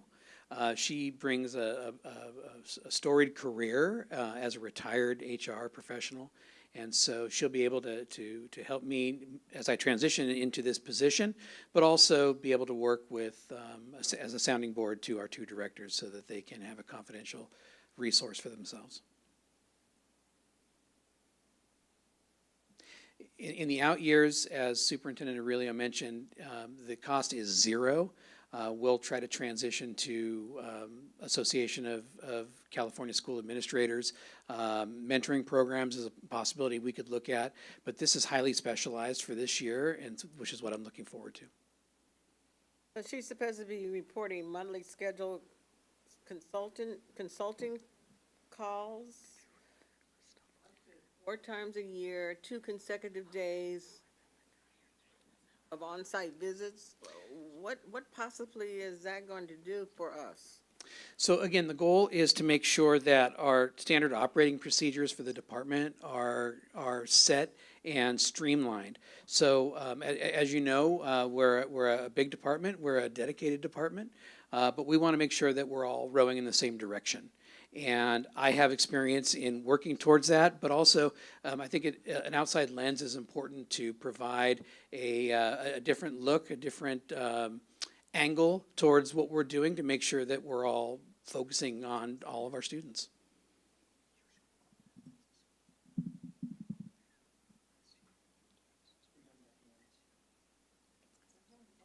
I'm not gonna. I want to come back to, we had a recent FIGMAT report on your department. Mm-hmm. And the FIGMAT report from the comments from employees in the department they didn't feel they had someone they could confide or talk to or even go to. Is this addressing all the concerns that were in the FIGMAT report, that different people had those concerns within the department, that now they will have avenues so they're not afraid to go above someone's head or to ask a question or to the comments that were said previously? Absolutely. We're changing the culture within the department. So we have weekly meetings to make sure the communication has been streamlined. We have a suggestion box that's outside my door that folks can either anonymously or they can identify themselves on their suggestions. But the goal is to make sure that voice is heard by our department. And as soon as the school year begins, you'll also be seeing a continuation of our staff survey so that our staff is heard. As well as with the FICMAT report, my staff will be going out to all the schools to bring HR out to the community as well. And so we're going to be working on that. It's just a different change of culture. Would there be a way, when you're done working with this consultant, I just want to make sure that the specific concerns in the FIGMAT report of employees in your department, that hopefully that fear or that being able to communicate has been addressed, and now we've changed the culture, and now it is a much more functional department. It's a department that runs where no one is in fear, or everyone feels they know who they can go to and not be stuck. Correct. Like it has been in the past. Correct. Absolutely. That is the goal. And you can come back afterwards and share how the change has affected or how that report has been directly addressed, and these are the changes that were made. 100%. So from the 75,000 down to 25,000, am I correct? Correct. It sounds like as long as those addresses, it's going to be addressed and the department will be running smoothly from what we got from that report. Yes. Then I'd like to make a motion to approve this contract. But I see a light on, Dr. Young. I would like to see some kind of rubrics that you use in order to address the issues that have constantly come up in our department. Some type of rubrics that address the norms of your department, of what is okay and what is not okay. Absolutely. And a rubric that goes over policies and procedures in your given capacity in that thing. Sure. Those things are very important to put in place, so they can't say, well, I didn't know this, I didn't know that, especially dealing with the unions. 100%. I agree with you. Thank you. I made a motion. Do I hear a second? Trustee Flores? Second.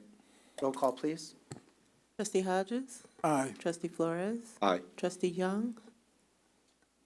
Aye. Vice President Amboy is absent. President Fox? Aye. Trustee Valdez Jacobo? Aye. Trustee Abub? Aye. And Trustee De Leon? Aye. The motion passes 4 and 1 trustee absent. Thank you. Now we're moving on to our last pulled item, which was BH. And we're going to ask Assistant Superintendent Chamberlain to speak to this. This is the contract with the District and Immigration Support Services around H-1B visa applications. Thank you. Yes, as an HR department, we definitely want to hire locally. As Director Hardy mentioned that if they're qualified and they apply for us, we're going to interview them and we're going to look into bringing them on as a member of the VCUSD staff. However, we do have vacancies that are hard to fill, and special education being one of them. And so we have the opportunity to hire trained and qualified individuals that are outside of the country. And that requires the use of an H-1B visa. However, the current political climate has made the process more difficult to bring H-1B candidates into the country, and that's why we need to be using a service to act as our go-between, to be the authorized agent to help bring our folks into the country, but also look out for them and provide them services so that they are supported when they're here. Our goal, again, is to hire the best and the brightest. We want to make sure that we're bringing folks in that are going to be good for our students. At the same time, we want to make sure that we're supporting them so that when they come to this country, that they're providing not only the service that we need, but we are providing a service for them as well. This was pulled by Carlos Flores. Would you like to address first?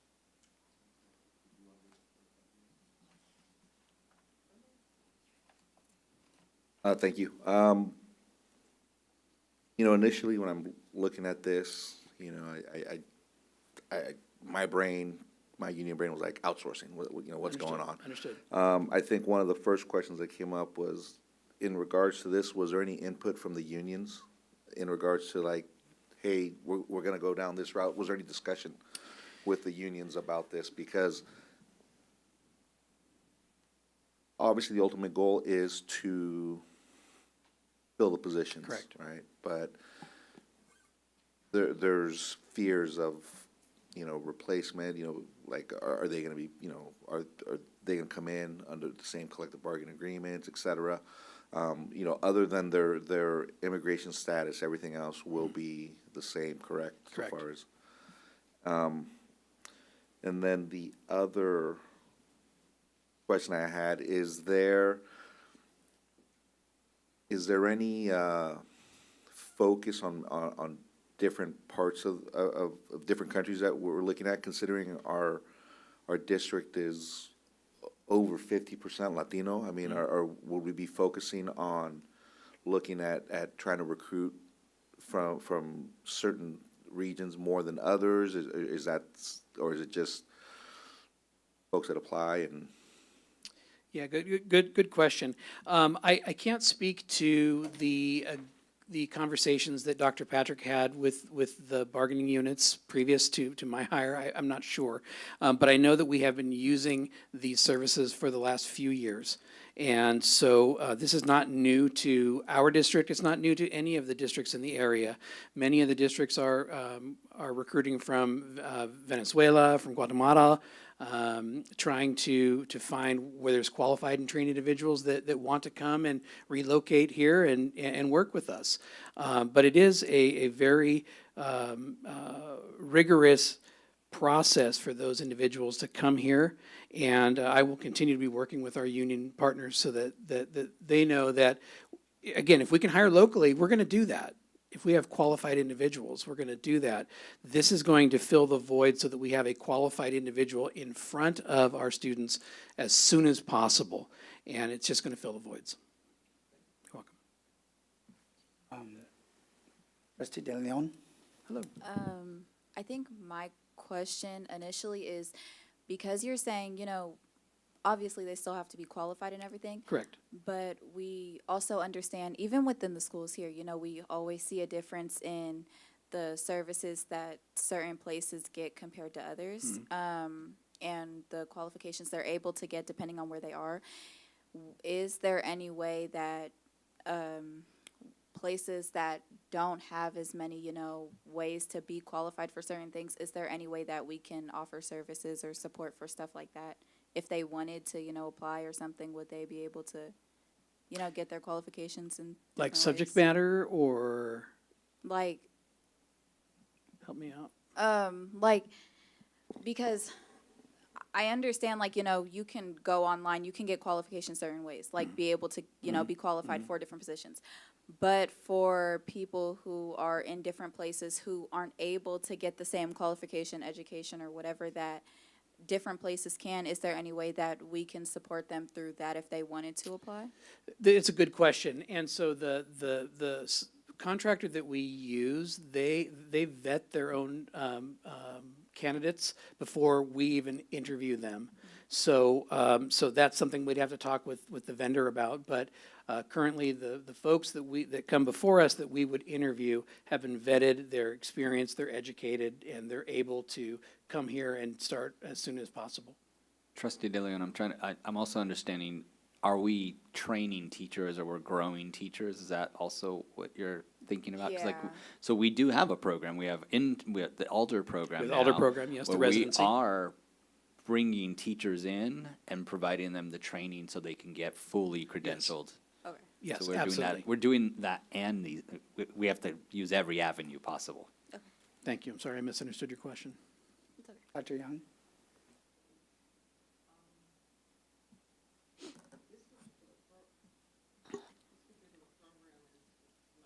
Mic's not on. Off, okay, it's on. This particular program, is really nothing new to me, but anyway, the problem that I have with this particular program, it doesn't create any kind of, our district doesn't create any type of sustainability for these people for the teachers that are coming in. We have a tendency to bring them in, and due to the culture that they're coming from, they're not used to the culture that coming to America. They're not used to the culture that they're coming into, and we lose them because they're just not used to that. I felt that there should be some insight training of what the norms are, of what we expect of our children in this system, so they'd be a little bit more aware of it.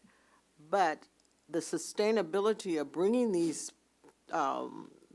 teachers in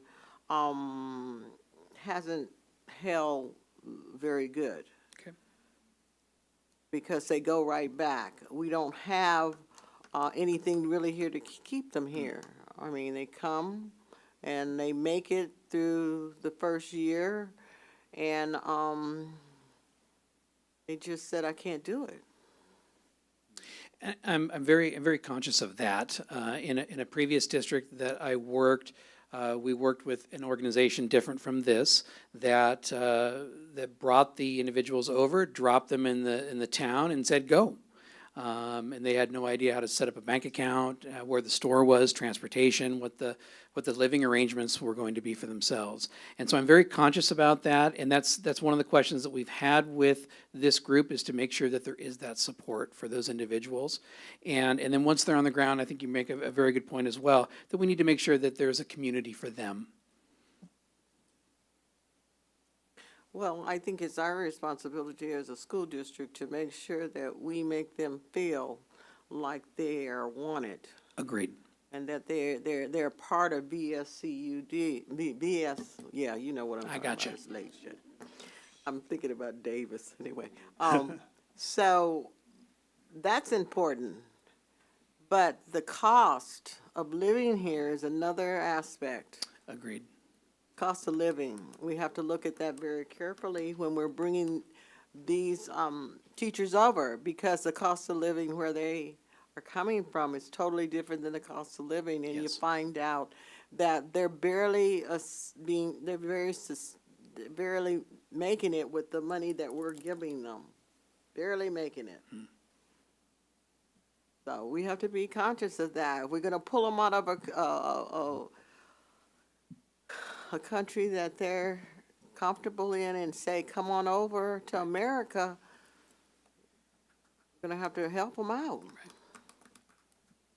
Thank you. We have trustee Valdez Jacobo.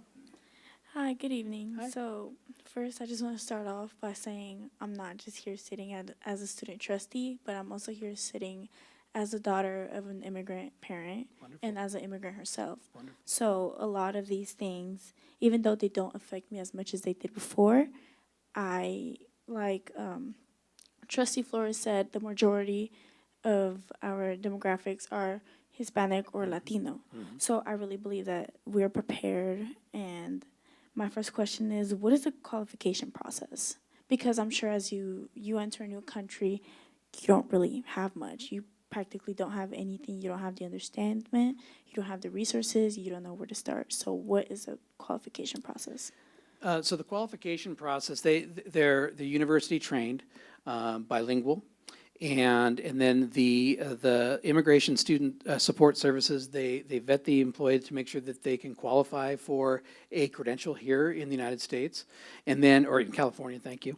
And then from there, they bring them over, they support them once they're on the ground here in California and in Vallejo, and they make sure that they have a housing agreement that's set up. They show them where the stores are, there's how transportation works. So there's a whole checklist of things that they have to go through.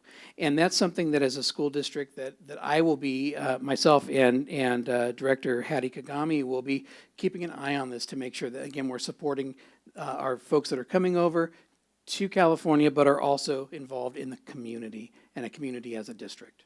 And thank you. My next question is, besides from the immigration support, what other support will there be offered for the child and the parent? Because, like I said, you go through circumstances and you live a lot of traumatic things that nobody should experience. So is there going to be some sort of support more on the mental side, on the emotional side?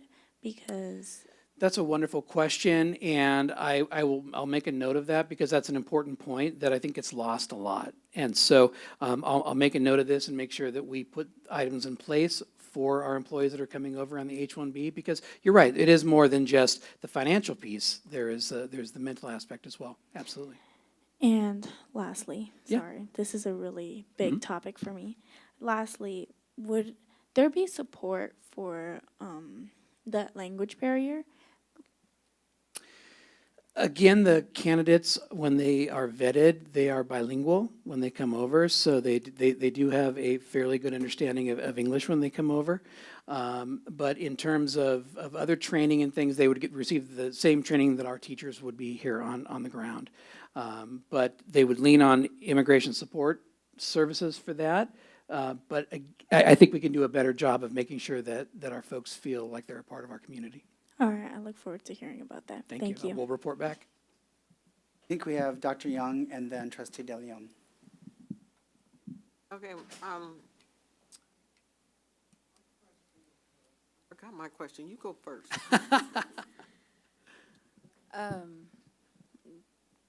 Going back to a little bit about what Sonia said, I know we're hearing a lot about the support as far as the adult, but for people who are vetted that have children or have a family, is there any type of support that we're giving towards them? That support would come from the school site in particular. I'd have to get back with you about the specifics that are being offered at the school site, but that's another good question.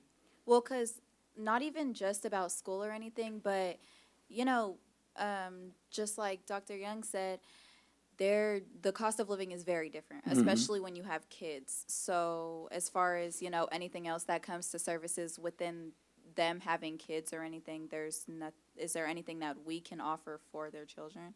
It's a good question, and I'll have to get back to you on that.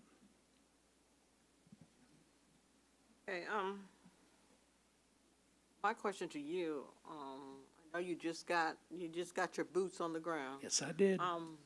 Have you had conversation, or will you have conversation with Immigration Support Services on your goals and your visions of what you expect them to do? Or what- Absolutely. Yeah, right now, Director Kagami has done the heavy lifting with ISS, but I will be inserting myself into that conversation to make sure that we're aligned with our strategic plan. You're welcome. Yarbab? Good evening. Hello. I just have a couple things to ask you. So as someone that is an immigrant, my family and I immigrated to the U.S. In 2017. I was 6 years old. It was a bit of a culture shock, you know, because I came from a place that was like it was basically a village, you know, mountainous region, right? It was a big culture shock, right? And it was a bit tough to adapt, you know, to the language because I didn't speak much English, right? I didn't adapt too quick to the culture norms, but it did help that we had a bunch of friends in the U.S. that were able to help us. So my questions to you are, what exact support do they get? Do they get support in feeling welcome? Like what does that exactly look like? How do they feel welcome to the community? Because obviously it's much different. And also a bit more specific, do they have a path to naturalization if they decide I want to permanently live here? That's a great question, and I will get back to you with a report on that, especially with the services that ISS offers, and then what we offer as a department and as a district for them. You're asking for information that I don't currently have at my fingertips, but I'll get back to you with all that information. Valid questions. Thank you. You're welcome. Okay, Trustee Valdez-Jacobo? really quick. Yeah. Whoa, okay, sorry, I forgot my question for a second. Okay, so we all know right now with what's going on with immigration and ICE, would you guys be offering any sort of training to the parents and the child on what to do in case they encounter an agent or somebody who tried to harass them, discriminate them, or in any sort of way get information out of them? Because a lot of people don't know. And it's surprising, as an intern for the supervisor, Cassandra James, we have also encountered people who didn't know what a red card was or what the yellow card was or about the resources they had right in front of their faces. So it's really important that we train not just ourselves, but those around us, even those who aren't immigrants. What do I do when a friend of mine is experiencing something like this? Because during the ICE scare, we could say, a lot of students were dropping out of schools. A lot of students stopped coming to schools for a long time, and a majority of my class stopped coming. So it's really important for me to know what to do, not just as an immigrant herself, but also as somebody who surrounds herself by immigrants every day. Thank you. I appreciate you asking that question, and it's tragic that you even have to ask that question, right? But we are working on information that will go out to the community that will have information about what to do in case of a ICE situation, or if there's somebody who shows up at a school. We do have procedures in place for that. Thank you. You're welcome. Okay, Trustee Flores? Just a couple quick little notes on some of the stuff. I think one thing that we want to remember about the H-1B visa, and that's kind of direct this information to you. Just a real quick Google search. So the H-1B visa isn't, we don't want to look at it like some of the other immigrant processes for folks coming in. Sometimes folks coming in, illegally, or borders, et cetera, all those different ways that we've been hearing. But the H-1B visas, it allows U.S., this is Google, it's not me, so it allows U.S. employers to temporarily employ foreign workers in specialty occupations. Correct. So part of what the requirement for an H-1B visa is that they have to be, have a bachelor's degree. It's, for better or for worse, it's a different socioeconomic group of immigrants that are coming in this country, because those of us that come from different countries, like myself, you know, I'm also a first-generation immigrant. Other countries are very stratified in their class structure. So these groups that are coming in through H-1B that are educated are a different group than the folks coming in that we see on the news, that we hear about. So saying all that, they fill positions with specialized knowledge and skills that there may be a shortage of in the United States. In this case, right, the teaching positions. To answer the question for you, Trustee Bob, it's not a direct line to citizenship, but through the H-1B, you can apply for a green card. Once you have the green card, then at a later point, you can apply for citizenship. So there is a path to citizenship this way, but it's not just, you know, from H-1B to citizenship. So you'd go get a green card, and from there, follow up. And just kind of the last thing, to you, Trustee Jacobo. My understanding is we are doing intensive training in our district right now, because it was something that was definitely needed in regards to know your rights training for staff and whatnot. Additionally, we actually have board policy in place that spells out exactly what to do with ICE on campuses, coming on campuses, attempting to come on campuses. So the district is preparing for that, and has been preparing and ramping it up. But yeah, so just the main thing I kind of wanted to emphasize is that the H-1B is a different, will bring, the immigrant comes from, for lack of a better way of saying it, is for a more comfortable, more privileged background than immigrants like my mom. My mom came in at 16 years old, and one part of her journey was in the trunk of a car. So that was our story. But these folks come in a little differently based on the fact that they're educated, and then there's all these different things. So I think it's safe to say that to an extent they'll be prepared for positions here. Yes, yeah, and that's one of the reasons why we use ISS, because they specialize in the H-1B. There are other immigration services that will bring folks over on a J-1, which is more of a cultural exchange visa than anything else. And so the H-1B provides a better path for those folks that are prepared to be in front of our kids as soon as they arrive. Oh, I'm sorry, one last thing, just, thank you, Google, again, but folks that do have the H-1B can petition to bring their children with them, so it's not one of those where, you know, that person that's recruited would have to leave their family behind. They can bring their spouse and unmarried child under 21. I believe so, yes. So, I mean, it's the potential of bringing students, families, et cetera, but. And add to our enrollment. Yeah. It's important. Yeah. It sounds like, to recap, for agenda item BH, there was concern just making sure, working directly with our unions to make sure that collaboration, talk, and concerns are being heard. And the second component is that cultural sensitivity of not just for the person coming, but how to make sure they are connected and supported so they can be successful working with our children, and that they could get what they need while they're here. Absolutely. So those are the two things I heard, and with that, I'll make a motion to, for BH, to approve. Trustee Flores. Second. Roll call, please. Trustee Hodges? Aye. Trustee Flores? Aye. Trustee Young? Aye. Vice President Amboy is absent. President Fox? Aye. Trustee Valdez Jacobo? Aye. Trustee Arbab? Aye. And Trustee De Leon? Aye. And the motion passes 4 and 1 absent. Thank you. With that, I think we've taken care of all of the items All the pulled from consent consent. items. Yes. And one we have tabled, which we tabled will for have at a Saturday. further, perfect, thank you. Next meeting. At this point, we are now down to information A.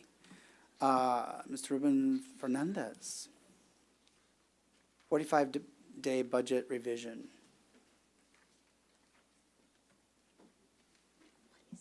Good evening. Good evening, President Fox, Trustee Young, Flores, and Hodges, and our new student trustees. Welcome. Tonight's presentation will cover the following key areas. The background and purpose of the 45-day revise, how those changes affect our district's revenues and expenditures, and how we are integrating those adjustments into our fiscal stabilization plan, and how these updates affect some of the enhancements we're putting in place, such as our position control system, revisions to our multi-year projection, and some of the strategies around community engagement and communication with our stakeholders. So here's our budget timeline. As you can see, we're here on August 6, 2025. Our next legal report will be on December 17th. As I'll mention again and again, we'll continue to bring updates as we go, bring our stakeholders along, and inform the board. And as required by Ed Code, districts must revise their budgets within 45 days of the enactment of the state budget. And Governor Newsom signed the 25-26 budget back in late June, making August 11th our official deadline for the 45-day revision. While this revision does not need to be formally submitted to the county, we've been working with them very closely, and it must be made available to the public, and this is the venue for that. Again, the purpose of this revision is to bring our local budget into alignment with the updated revenue projections, our fiscal solvency efforts, our allocations for funding, and any material changes made during the state process. There we go. So based on these realities, on the revenue side, we've incorporated a slight increase in LCFF funding as a result of our transitional kindergarten add-on funding, which was added in the final state budget. However, we've also removed nearly $14.5 million in one-time revenues. The sale of the Rollingwood property we've removed from the budget. Also, some of our special reserve transfers, we removed those from the budget. And those have been excluded based off of updated guidance from the county as well as FCMAP. On the expenditure side, we have made strategic reductions totaling $14 million. These include decreases to salaries and benefits due to vacancy freezes, essentially holding on to the positions that we haven't hired yet, adjustments to discretionary budgets, and we've been having some conversations with our extended cabinet on contracts and consultants and trying to tighten our belts there. We've done a kind of initial pass-through, and to remove those one-kind costs and updated contributions to our restricted programs. And again, these changes are really put in place to try to mitigate some of the cuts that we'll have to make in the future.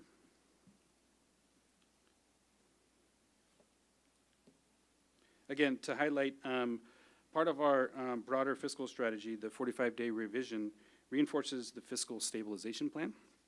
We're projecting $15 million in savings as a result of a freeze of over 140 positions. Again, these are not layoffs.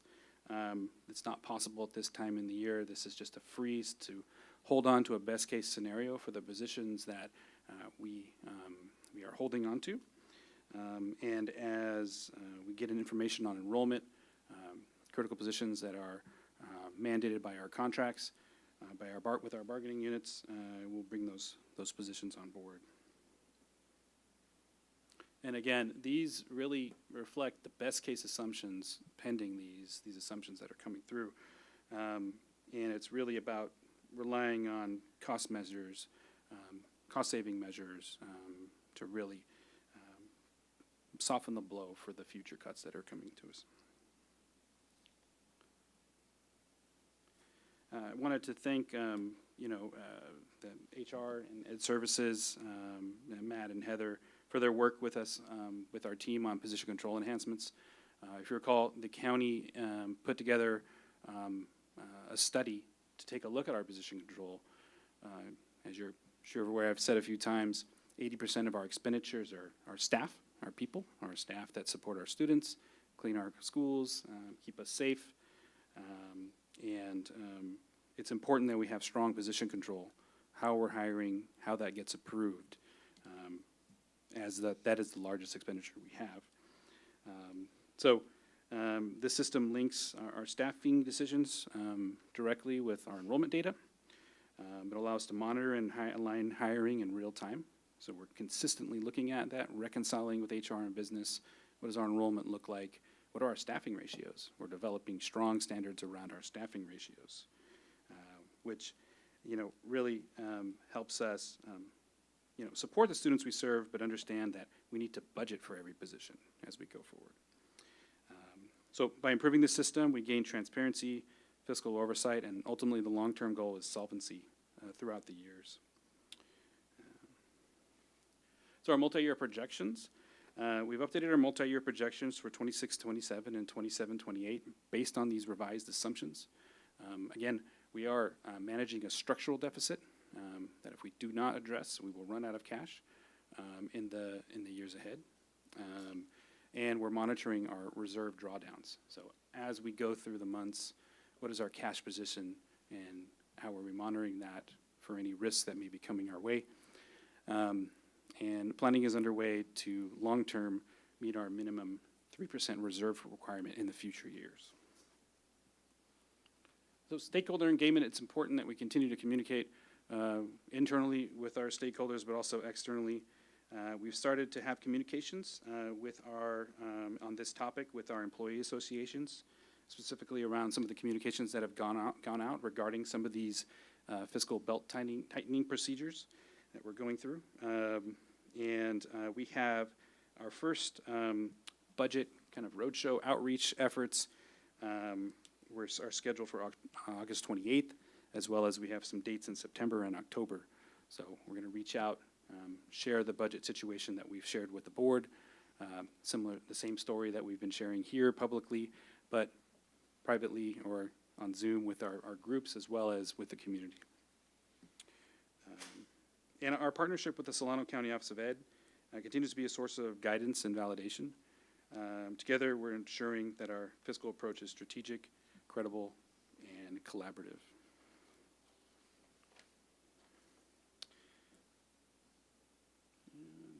Great, so next steps. Looking ahead, as I mentioned, the next, really legal checkpoint is December 17th, but we'll continue to communicate as enrollment comes in, as we count the students that are showing up for school, and aligning not only our staffing with it, but our budget projections, because as we all know, we're funded on our attendance. And so with that, I'm happy to answer any questions. Trustee Flores? Kind of had a question. Well, Sure. Thank you for Yeah. your report, but the main question I had kind of jumped out at me as we were talking earlier about staffing levels and meeting our staffing goals. When you say there's a freeze, it was page 6, I believe. Right. On 140 vacant positions. Mm-hmm. What does that mean to the district if we're talking about 140 vacant positions? Like, what are those positions? Are any of those critical Yeah. positions or like? That's Many a lot of of many of them vacancies. are existing vacancies from positions that we haven't rehired for. But the majority of them are classroom positions, classroom teaching positions, classroom support positions. But as we realize our enrollment and as we go through our traditional hiring process over the summer, we align that with the needs, right? So we have instructional core needs that we have to meet.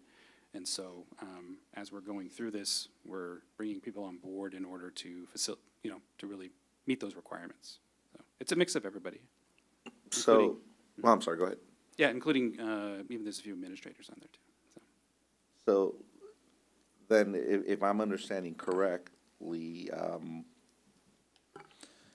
so the 140 vacant positions were based on a student enrollment that was something else at one point, and now we're going to be adjusting more down to where we're currently at, or is that what I'm? That's a big part of it, and one of the things that we need to do as we start to think about right-siding the district is understanding what is the appropriate staffing ratio for the enrollment that we have.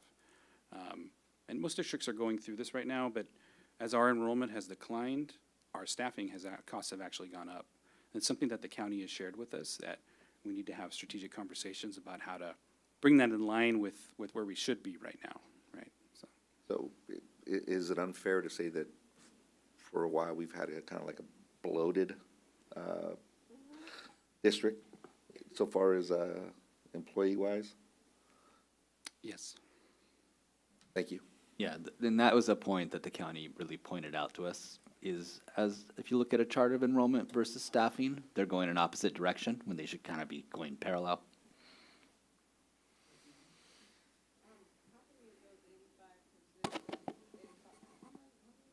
Mm-hmm. Microphone. Gotta get closer to the mic. 140.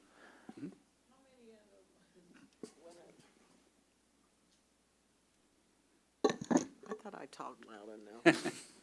For the recording. How many of those 185, is that the correct number? 140. Huh? 140? Oh.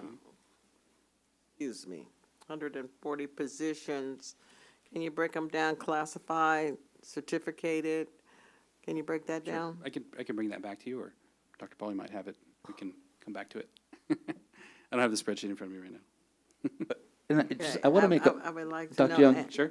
And how many of those positions are we going to fill this school year? I can bring that back as enrollment begins to pick up, and I can bring that back. And if I'd like to add, though, specifically, so back in February, I believe, the board approved a certain number of reductions, right? We approved roughly 12.8 million reductions. Those reductions, when we also decided to close 2 schools, we also voted on reducing staffing. Most of those were supposed to be assumed by vacancies that would, it didn't always equate to a layoff of someone. What we've found as we've progressed is not all those positions were eliminated. So part of this freeze is eliminating positions we had named to eliminate back in the spring. So it's a combination of positions that needed to be eliminated, that we're freezing, essentially. And so those are some of those vacancies. And some critical vacancies that, in theory, we're freezing, but we know we're most likely going to need to bring staffing in place. But we also want to make sure when we're doing that, we're doing it with real numbers, real number of students. And so those first few weeks of school are going to be critical in getting accurate counts. We're also examining for the secondary schools, really examining those master schedules to make sure that we're maximizing the staffing we have. So you're saying that 140 of those positions are certificated? Yeah, 108. No. 140? 108 are certificated. Huh? 108 are certificated, 108 are certificated. including 25 special education certificated. And then Okay, the rest so remaining is 35. In the is means, classified. we have to find 108 FTDs to fill the classrooms when we open the doors. Is that What we're what saying this- is we don't think we need 108 teachers to fill those spaces. How many do we need? Well, that's the piece we'll have to determine when those kids show up too, to get accurate counts and accurate numbers. That's why those first couple weeks of school are critical in taking real counts. And it does have something to do with if we're gonna have to hire teachers. I mean, where we gonna get them from? Part of the challenge. And that's the challenge Okay. we're presented with. Mhm.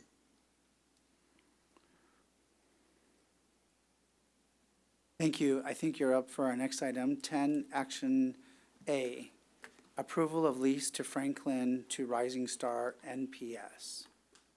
Thank you. The action item. Yeah, this is an action item. So it's related to the Franklin facility lease. Good evening. Tonight I'm bringing forward a recommendation for the board's approval regarding the lease of the former Franklin Middle School site to Rising Star Non-Public School. This lease is a result of negotiation between district staff and the Rising Star to house their non-public school program at the Franklin campus. Franklin was designated as surplus back in 2020 by then their 7-Eleven committee, consistent with Ed Code 17388. Approval of this lease affirms the board's acceptance of that designation. Also, this is a part of our ongoing efforts to generate revenue and reduce some of the liabilities on our books. For example, we pay approximately about $30,000 in insurance costs every year there, so this will help us mitigate some of those costs. We have some security costs there as well. So despite the site being closed, we still have obligations to maintain it, to insure it, and to keep it safe. And really trying to identify the highest possible return. Under the terms of the lease, the Rising Star will have 3-month grace period in which they'll pay 50% of the rent and utilities while the site is certified for NPS use. So they'll have some time, as Director Hardy was saying, to get the program certified. So it's kind of that grace period for them to get certified and then begin business operations there. We anticipate approximately $200,000 in lease revenue for the first year and about $300,000 in the second year, generating some consistent income for the general fund.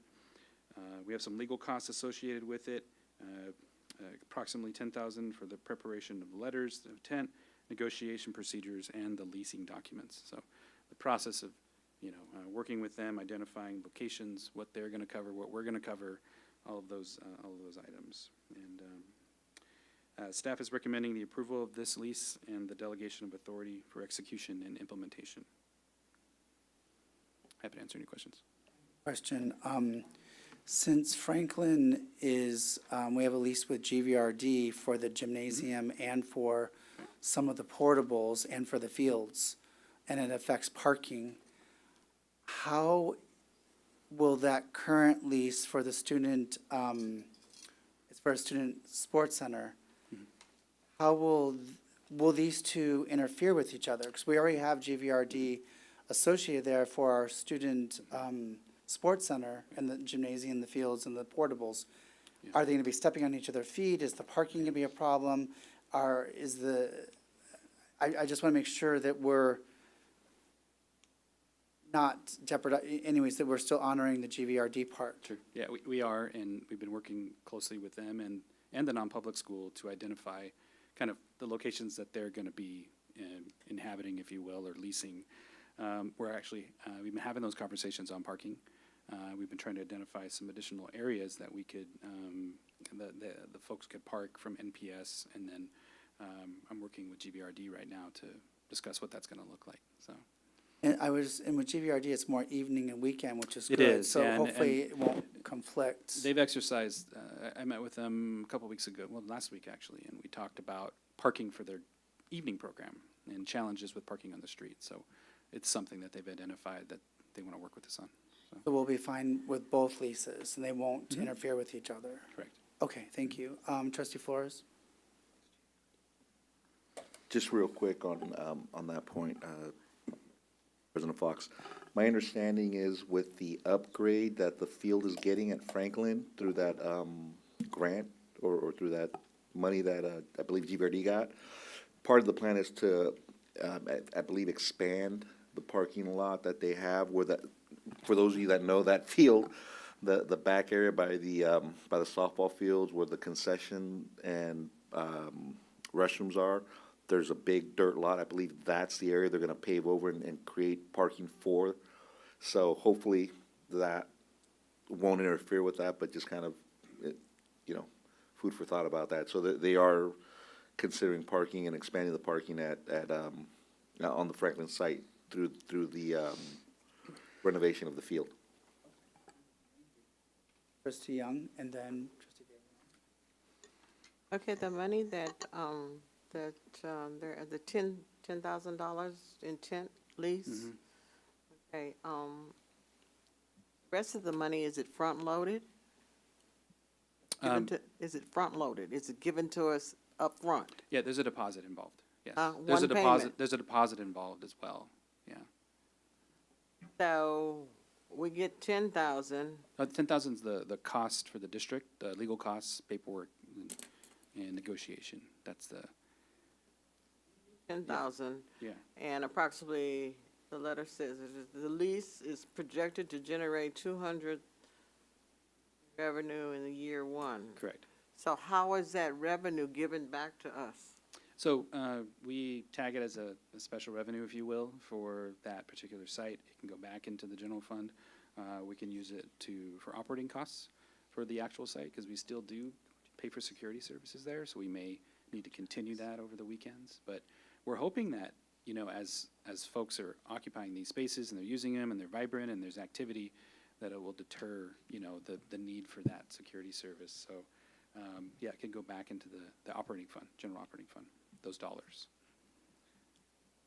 Yeah, offset the insurance costs, because we still have to maintain the facility as well, based off of our agreement, so. So they are leasing the building, Rising Star is leasing the building, and then leasing it out to somebody else? Oh, no, they're leasing it as their own public Oh. school, but they do have to go through an approval process. And that's what Okay. that first grace period is kind of. Right. Thank Until you. December, so. Leon? Hi, just by chance, what grades is the school through?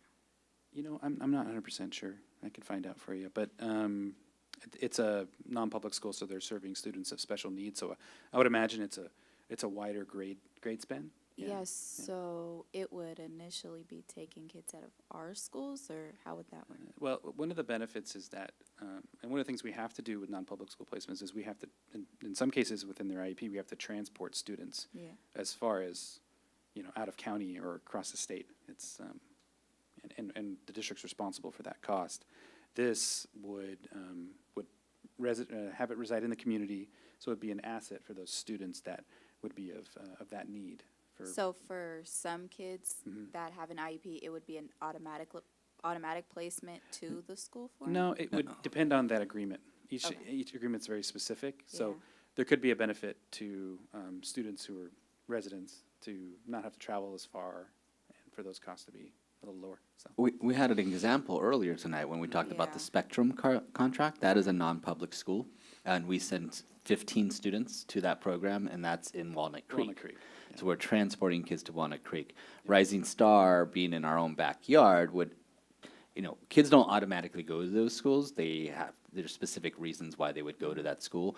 It gives us a closer option for the district if and when we do place a student in that program, we would have one here locally, which would reduce our cost of transportation, for example. Right. Okay. Yeah. Yes. Trustee Arbuckle? Oh, sorry, go ahead. Which one was first? Arbob. Okay, good. Okay, just to confirm, right? The Rising Star MPS, right? They're leasing the campus. They're but- leasing it, yes. But they don't answer to VCUSD. Like they're No, not.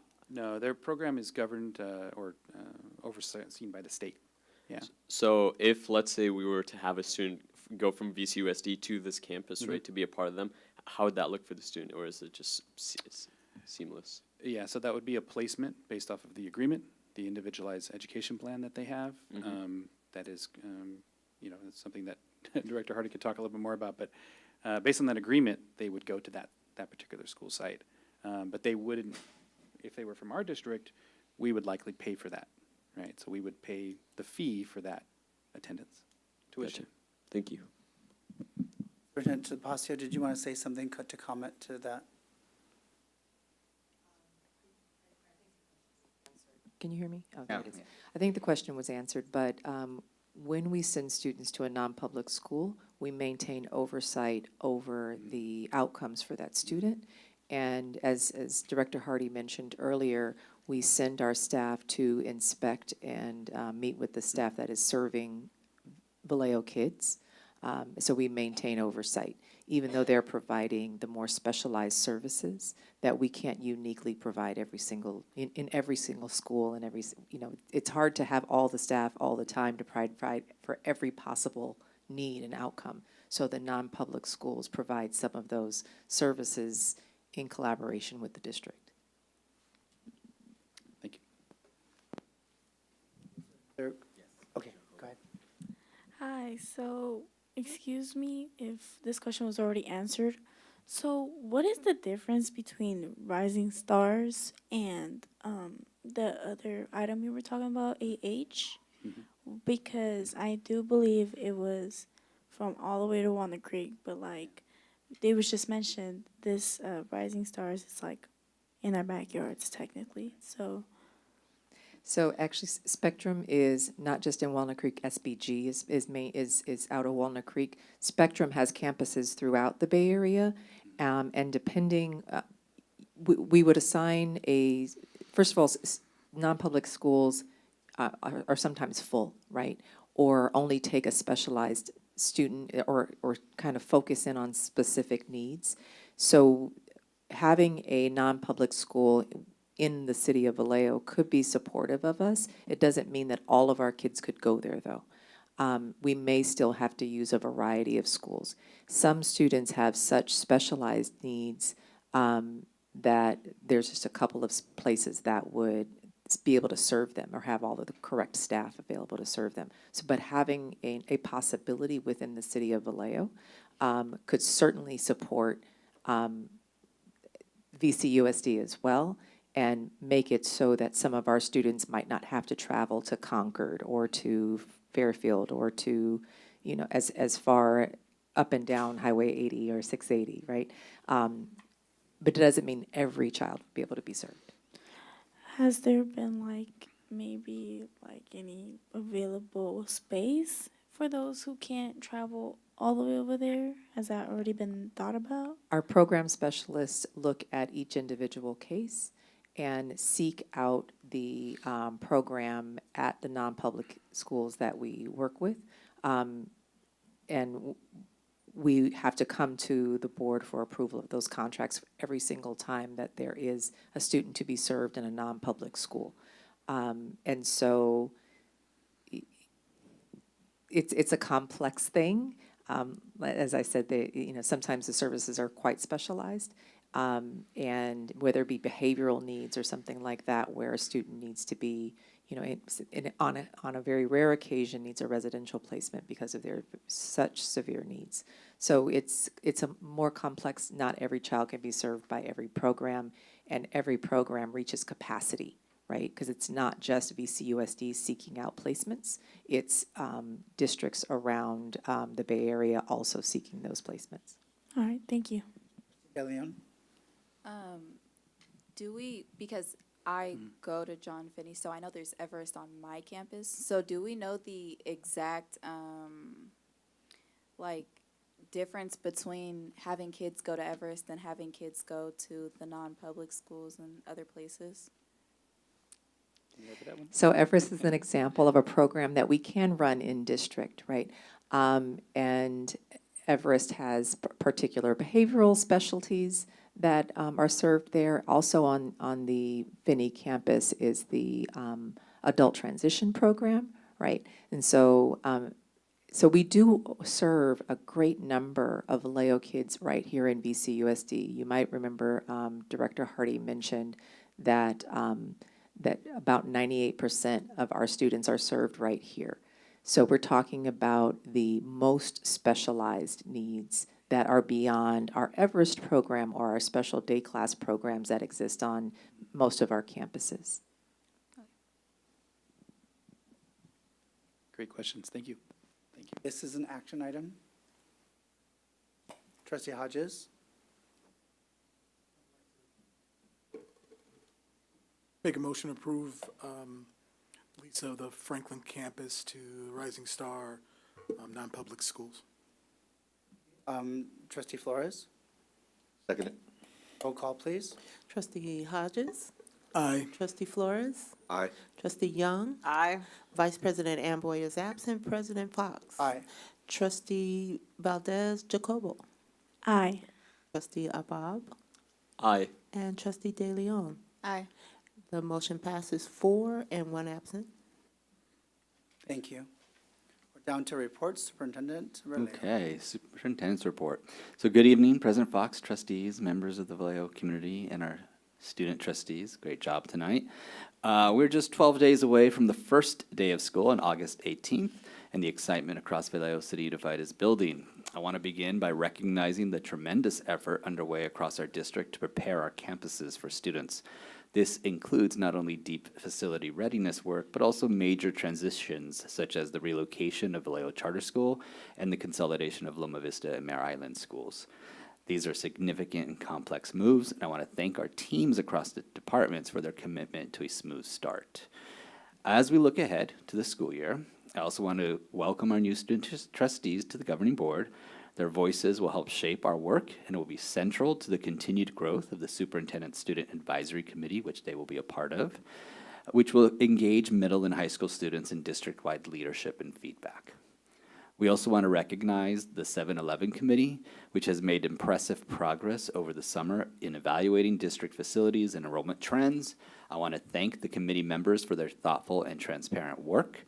Their final recommendations will be presented to the board at the August 20th meeting, where we will continue the difficult but necessary conversations around right-sizing our district to ensure long-term stability and improved support for students. As part of our commitment to safe and focused learning environments, I am also announcing the VCUSD will implement a student cell phone and personal device ban during the school day beginning August 18th. This policy aligns with the emerging best practices across the state and positions us ahead of the upcoming California legislation. Our website now includes a dedicated information hub, including an FAQ, or frequently asked questions, and research-based data that explains why we're making this change. We believe this move will help us reclaim instructional time, improve student engagement, and reduce distractions.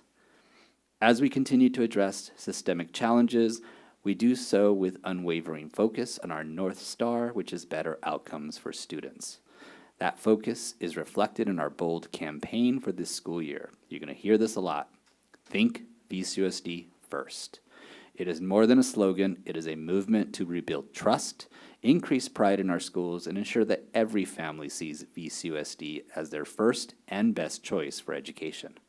I encourage our community to stay engaged, stay connected, and participate in the Think VCUSD first.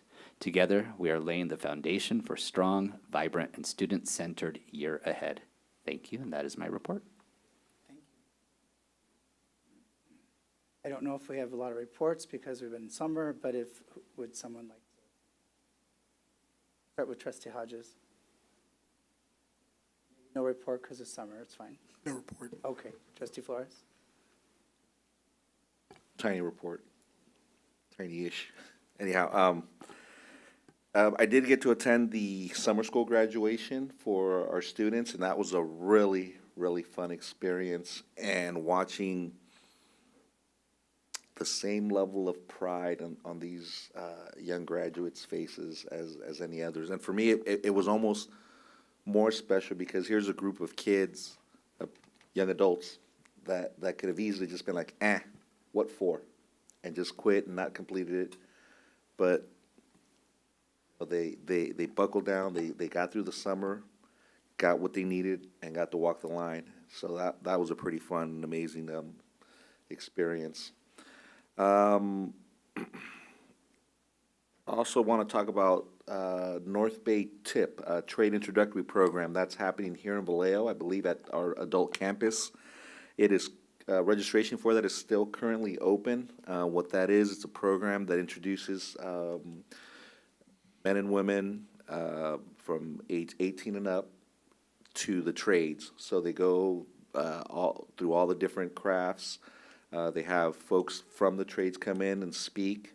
And by the time they graduate, they basically have like a pre-apprenticeship program in the sense that they have certain certification. I believe CPR is one of them, OSHA 10. But if you all know of any of your friends that are interested in getting into the trades, I'll just say this much. Currently, the drywall finisher in my union is making, and this is on their check, this is not total package, on their check right now is $67 with change. Painters are making $53 with change. So trades are a real good way to make a really good living. You know, and you go through a 5-year program, you graduate with 0 student debt. I'm learning about tuition and paying for it this go around with my middle boy. So that's, yeah, I wish you would have gone to the trades. But anyhow, North Bay TIP, the registration is still open. Go online, just look that up, North Bay TIP. It'll take you to their page. The process, you apply, you get interviewed, and classes start, classes will start September 9th run through December 11th from 5:50 to 9 p.m. on Tuesday and Thursday evenings. And also 3 Saturday sessions from 7:30 a.m. to 4 p.m. Lunch will be provided on September 27th, October 25th, and November 22nd. I unfortunately, because I don't cover this area, I unfortunately don't have the honor of speaking to this cohort, but I just spoke to one out in Santa Rosa. So it's a good, if nothing else, it's a good way for folks that aren't sure what they want to do or if they might want to go into the trades to get their foot in the door, connect with trades people, and and best of all, it's happening here in town. So the last thing I just want to talk about real quick is I was able to go to a conference recently, and it was held in Atlanta. So that's where I was at last week, and I just kind of want to talk a little bit and reflect on being there and going to Dr. King's grave, going to the Ebenezer Baptist Church, and and just being in that moment and reading about things. And please, when you guys get a chance, travel and go visit these sites, go visit these places, because my experience was, you read about it in books, you learn about it, you take the test, but there's nothing like standing on the plaque in front of the Lincoln Memorial where Dr. King gave his speech, and you look out and you just imagine 250,000 people. I did that as an adult, and it was incomprehensible what the pride I felt in learning and feeling my history, and as an immigrant, embracing my history. But saying all that to say that we're in a time where coalition building needs to happen. It's not a luxury. It's not something we can do, should do. It has to be done because we're under attack. We're under assault. And when I mean by we, I mean public education systems. I mean higher learning. I mean science. I mean our way of life. So we have to just get all our groups together. I'm hoping as this year with the Latino Parent Network gets its feet on the ground, gets going, we collaborate with the African American Parent Network and we build that bridge, and we combine, our forces to push back against what's going on. I'm hoping that that this district allows more training, puts those protocols in place that I've been talking about front and center on our campuses, so parents and families know that their school sites are safe, that there is a plan. I just can't stress it enough. One thing that I'm going to push for you all and for the students in our district is to get active. Become activists in your community. I mean, you all are already there, but become active. Speak out, walk out, all of that, because now is the time. Now is when we need you. Because from my perspective, from what I see, yeah, I know, I the discomfort of that. I'm giving you that look. Yeah, and that's fine, but you know what? That I hear you. Like I John hear you. Lewis I said, hear you. get in the good trouble. I'm working with groups out of Sonoma County, trying to bring them these youth organizations, student-led. I want to bring them here to Sonoma County to speak with some of our student groups. I know Ser Latino is one of them that I want to have them speak to. These are students. These are young men and women your age that are actively being involved in protests, whether it's through art, whether it's through actual protests, whatever it is. But these are folks that are doing it now, and I want to see Solano County, I want to see our students, fighting for their future. And if you need help, reach out to me. My email is on the website. Reach out to me, and I'll connect you. I know I've talked with Superintendent Aurelio about a program that hopefully, fingers crossed, it'll work out for the district that'll help bring some good stuff here. But enough of my soapbox. But it's I work in an environment, and I'm in an environment now where we're looking at what the state of our country is in, and we are in crisis. We no longer have a government that respects courts, the Constitution, but we still have a chance to change that direction. And I need you guys' help. So please, get active. All of us. With that, thank you. Dr. Young? Wonderful July. I didn't have to answer emails. I didn't have to answer calls. I didn't have to do anything except me. So, thank you for that.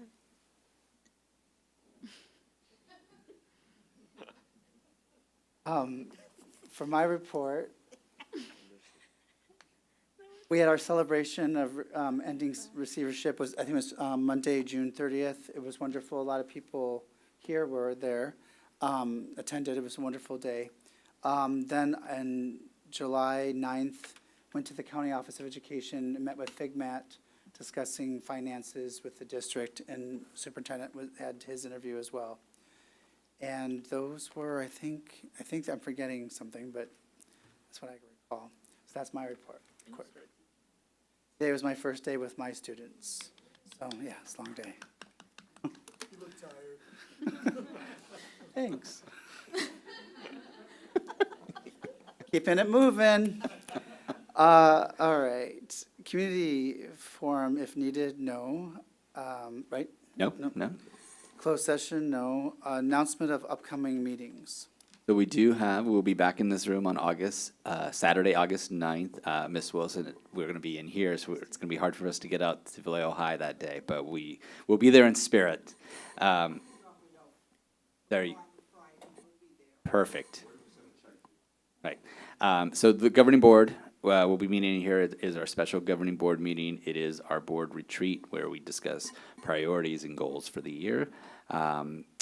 Monday, August 11th is the next and final 7-11 committee meeting, also held in the governing boardroom. That will begin at 5 p.m. At that meeting, there's always an opportunity for the community to give comment. The 7-11 committee will be making their final determination on the recommendations they will be bringing to the next regular board meeting on the 20th. Monday, August 18th, do not forget this date. That is the first day of school. Make sure you're on time. And for our families who have moved to a different site, especially our families that will be here on Mare Island, the Vallejo Charter School, adjust your time and calendar because there's construction on the bridge. Oh, yeah. So bank for it taking maybe 20 minutes longer just because we have the bridge and the construction. They're going down to one lane, so make sure you're prepared. And lastly, the next regular board meeting on August 20th. Your board agenda items.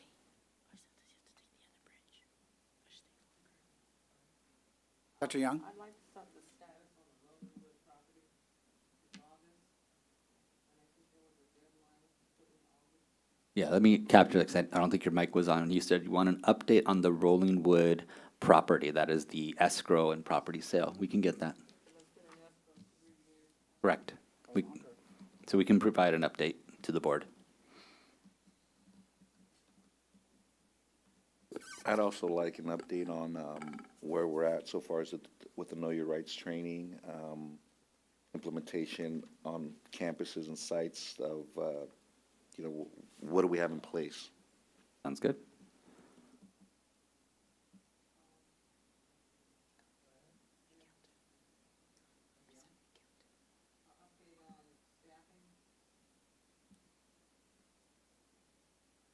Correct.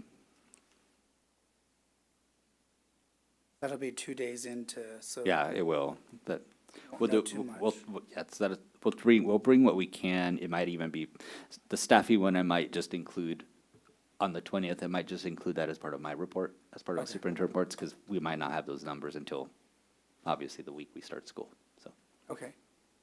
When the list of upcoming meetings, When's the report given to us from the I know we're in a special meeting. Is that's September or? No, so the recommendations of the 7-Eleven committee are brought to our regular meeting, then our next board meeting, the August 20th. Oh, So okay. they were going to be bringing the report, and remember, they're bringing two pieces of information. They're going to bring their determination on 4 of the school sites if they're going to be granting us the ability to make them surplus. That's their main task.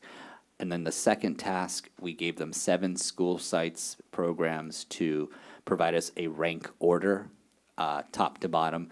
If we close schools, start here, then there, and they have some specific language in their recommendations that I'll be providing to the board. Okay, thank you.